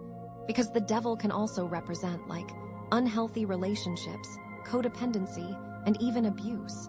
So, if you're feeling trapped or controlled in any way, this card is a sign that you need to reclaim your power. You need to set boundaries. You need to stand up for yourself. You need to break free. It's like that win from the Six of Wands might have actually put you in the spotlight, and now there are all these eyes on you. And some of those eyes might be jealous, envious, ready to tear you down. So, be careful who you trust. Be mindful of the energy you're surrounding yourself with. Protect yourself from those who would try to dim your light. And this really ties into the Five of Wands, doesn't it? Because, that conflict might not be over. It might just be simmering beneath the surface. And the devil is showing you that you need to be vigilant. You need to be prepared to defend yourself. You need to be ready to fight for your freedom. And this isn't just about external forces, okay? This is also about your own internal struggles. Are you sabotaging yourself? Are you holding yourself back from achieving your full potential? Are you letting your fears and insecurities control your decisions? Because, the devil can also represent self-sabotage, limiting beliefs, and negative self-talk. So, what are you telling yourself that's keeping you stuck? What are you believing about yourself that's not true? It's you need to challenge those beliefs. You need to reframe your thinking. You need to start believing in yourself. And you need to start taking action towards your goals. And this is where that ancient wisdom comes in, right? You need to tap into your intuition, your inner knowing, and ask yourself some tough questions. What is truly holding me back? What am I afraid of? What do I need to release in order to move forward? It's the answers are within you. You just need to be willing to look. And remember the Seven of Cups, all those choices, all those possibilities. The devil might be showing you that you made the wrong choice, that you were seduced by a false promise, that you took a shortcut that led you down the wrong path. And maybe that so-called victory wasn't worth it after all. Maybe it came at too high a cost. Maybe it compromised your values. So, if that's the case, it's not too late to change course. It's not too late to make a different decision. It's not too late to reclaim your power. And this is tying all the cards together. The end was necessary, but those choices might have been illusions that led to fighting, and even the victory may have chained you. It's like your higher self is sending you a message, and you have to choose to heed it. So, what is your higher self trying to tell you through this devil card? I think it's this. You are stronger than you think. You are more powerful than you realize. You have the ability to break free from anything that's holding you back. Trust yourself, trust your intuition, and never give up on yourself. It's the devil is a test, a challenge, an opportunity for growth. And you have the power to overcome it. The devil is saying, you haven't fully integrated the lessons from that ending, or perhaps we're using it as an excuse to not truly go deep and heal. And honestly, that devil card is asking you to actually look at what has been holding you back from the very beginning. But yeah, tapping into that intuitive knowing is going to be key here, okay? Because, Hugh, this is heavy and you want to come out on the other side, right? What does the final card reveal? Oh my gosh, I am so eager, so excited, but also a little nervous to see what card comes next. Because let's be real, it could go either way. Okay, so after the devil card, oh my gosh, after all of that, we pull the Knight of Cups. I mean, talk about a change of pace, right? We go from the dark and shadowy devil right into romance. A knight in shining armor, maybe? I'm so curious about this. Okay, so the Knight of Cups, right? He's all about emotions, intuition, creativity, and offering, right? He's like a sensitive soul, a romantic at heart, always ready to sweep you off your feet. But in the context of everything we've seen so far, especially after that devil card, we have to ask ourselves, is this knight for real? Is this a genuine offer of love and healing, or is it just another illusion? Another temptation from the shadow side? Because, like, the devil can be really sneaky, right? It can disguise itself as something beautiful and appealing, just to lure you back into its clutches. So we have to be really careful here. So, like, first of all, let's connect this Knight of Cups to that Hematite moon energy, okay? Because remember, that's all about nurturing and grounding into your intuition. So, like, how does this knight make you feel? Does he feel nurturing? Does he feel grounding? Or does he feel, like, unsettling or maybe even a little bit too good to be true? Trust your gut here, okay? Because your intuition knows the truth, even if your mind is still trying to figure things out. And, like, let's connect this to that Ten of Swords too, right? That ending. Is this Knight of Cups representing a new beginning? A fresh start after all that pain and heartbreak? Or is it just a distraction from the healing that you still need to do? Because sometimes, we jump into new relationships or new opportunities before we're really ready, just to avoid dealing with our own stuff. And that never really works out in the long run, right? So, like, be honest with yourself. Are you truly ready for a new relationship? Are you truly ready to open your heart again? Or do you still need some time to heal and to process everything that's happened? And if you do need more time, that's okay. There's no rush. The Knight of Cups will still be there when you're ready. Or maybe something even better will come along. And then, like, let's think about the Seven of Cups, right? All those choices, all those possibilities. Is this Knight of Cups just another option on the table? Another shiny object vying for your attention? Or is he something more substantial? Something more real? Because, like, it's so easy to get caught up in the fantasy of the Knight of Cups, right? The romance, the passion, the excitement. But those things can be fleeting. They can fade away just as quickly as they appeared. So, like, look beyond the surface. See if there's something deeper there. See if there's a genuine connection. See if there's a shared vision for the future. And, like, what about temperance? That balance, that harmony. Does this Knight of Cups bring balance into your life? Or does he throw things off kilter? Does he create more drama and chaos? Because, like, sometimes, we're attracted to people who are exciting and unpredictable, but those relationships can be really draining. They can leave us feeling exhausted and depleted. So, like, seek out someone who brings peace and stability into your life. Someone who helps you to feel grounded and centered. And then, like, let's not forget about the Five of Wands, right? That conflict, that competition. Does this Knight of Cups represent a peaceful resolution to all that fighting? Or is he just another source of drama? Is he going to stir up more conflict in your life? Because, like, sometimes, we get into relationships that are just constant power struggles. We're always fighting for control, always trying to prove ourselves. And those relationships are never healthy. They're never fulfilling. So, like, seek out someone who's willing to compromise, who's willing to work together, who's willing to find a win-win solution. And, like, what about the Six of Wands, right? That victory. Is this Knight of Cups a reward for all your hard work? Is he a sign that you're finally on the right path? Or is he just another distraction? Another temptation to stray from your goals? Because, like, sometimes, we get so caught up in our personal lives that we forget about our dreams and ambitions. We let relationships consume us, and we lose sight of what's really important. So, like, make sure that this Knight of Cups is supporting your goals, not hindering them. Make sure that he's encouraging you to be your best self, not holding you back. And then, of course, we have the Devil, right? And, like, this is where it gets really tricky. Is this Knight of Cups a way to break free from those chains, or is he another set of shackles in disguise? Is he going to help you overcome your shadow side, or is he going to drag you further into the darkness? This is the big question, right? Because, like, sometimes, we're attracted to people who embody our own shadow qualities. We're drawn to their darkness, their intensity, their recklessness. And those relationships can be really intoxicating, but they're also really dangerous. They can lead us down a path of self-destruction. So, like, be really honest with yourself. Is this Knight of Cups triggering your shadow side? Is he bringing out the worst in you? Is he encouraging you to engage in unhealthy behaviors? If so, then he's probably not the right person for you. But, like, on the other hand, maybe this Knight of Cups is actually a healer. Maybe he's someone who can help you to confront your shadow side and to integrate it into your whole self. Maybe he's someone who can show you unconditional love and acceptance, even when you're at your worst. Because, those kinds of relationships are really rare and special. They can be incredibly transformative. So, if you feel like this Knight of Cups is genuinely helping you to grow and to heal, then maybe he's worth taking a chance on. Or, maybe this Knight of Cups isn't even a person at all.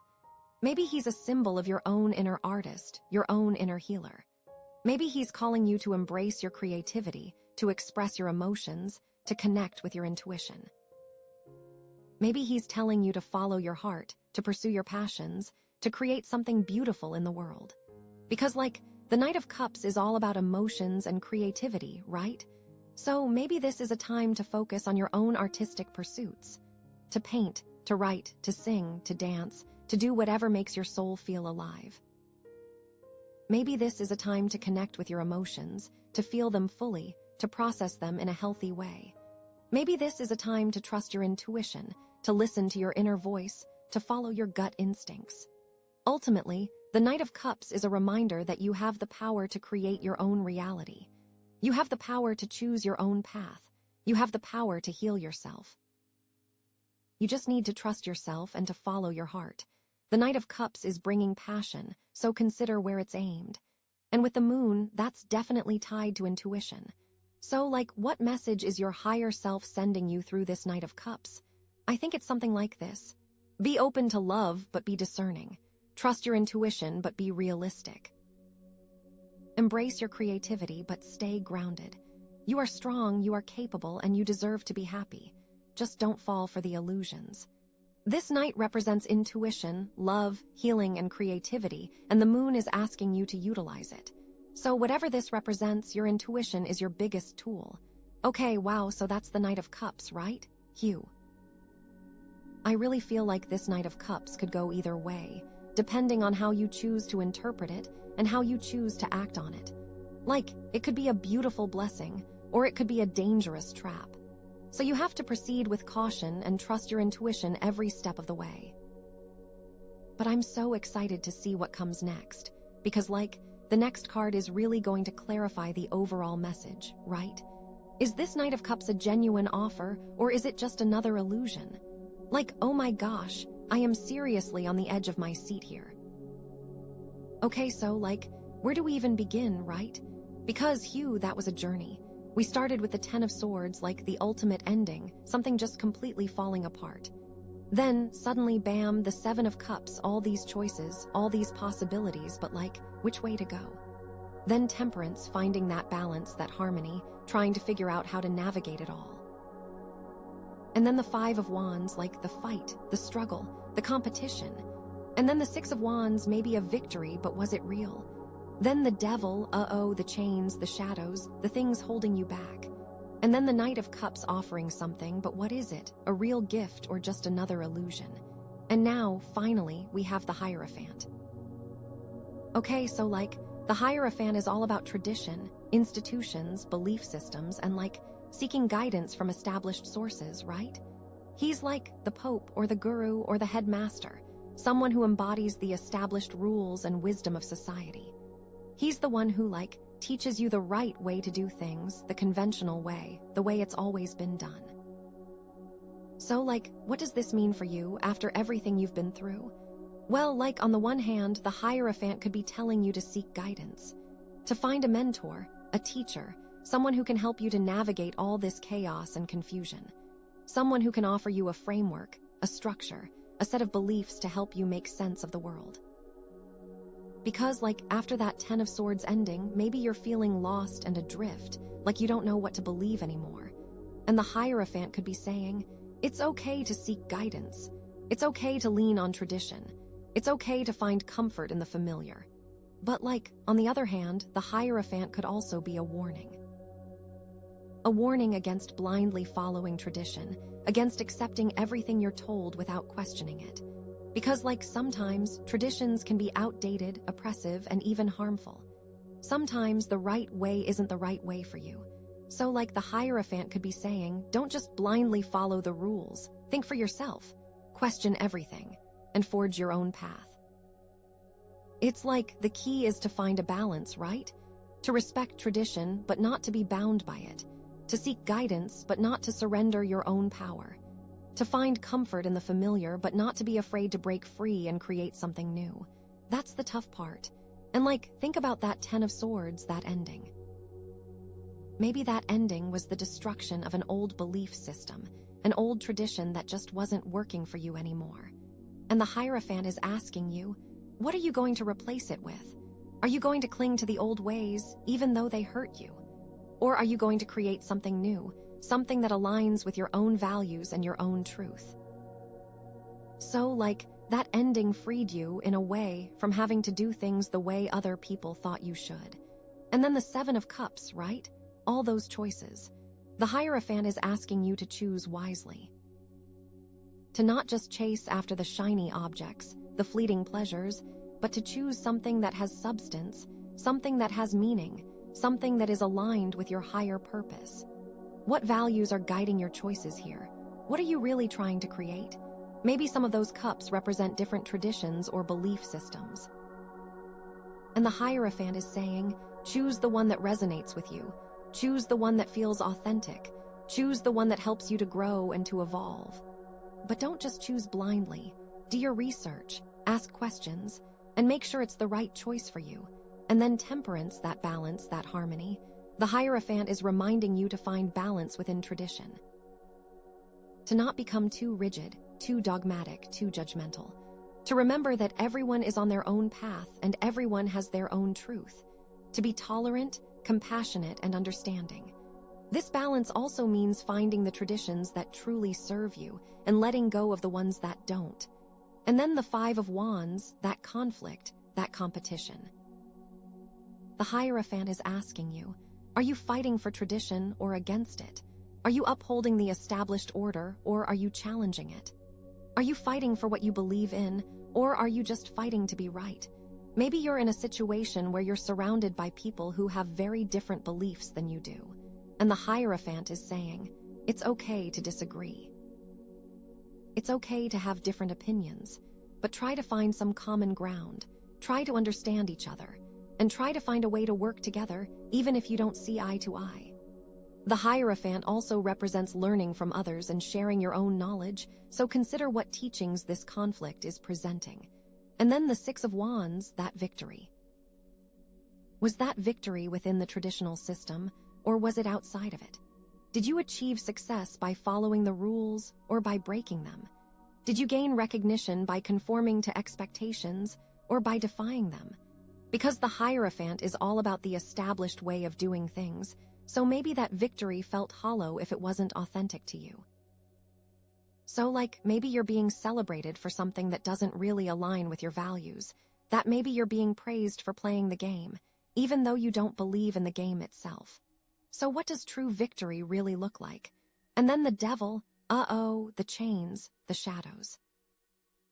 The Hierophant is shining a light on the unhealthy traditions, the limiting beliefs, the oppressive systems that are holding you back. He's saying, break free, challenge the status quo, don't let yourself be bound by anything that doesn't serve your highest good. The Devil is all about breaking free of those chains, right? So this card is telling you that you need to liberate yourself from those outdated traditions that are holding you back. Question everything. Challenge everything. Don't be afraid to forge your own path. And then the Knight of Cups offering something. Is this knight offering a new tradition, a new belief system?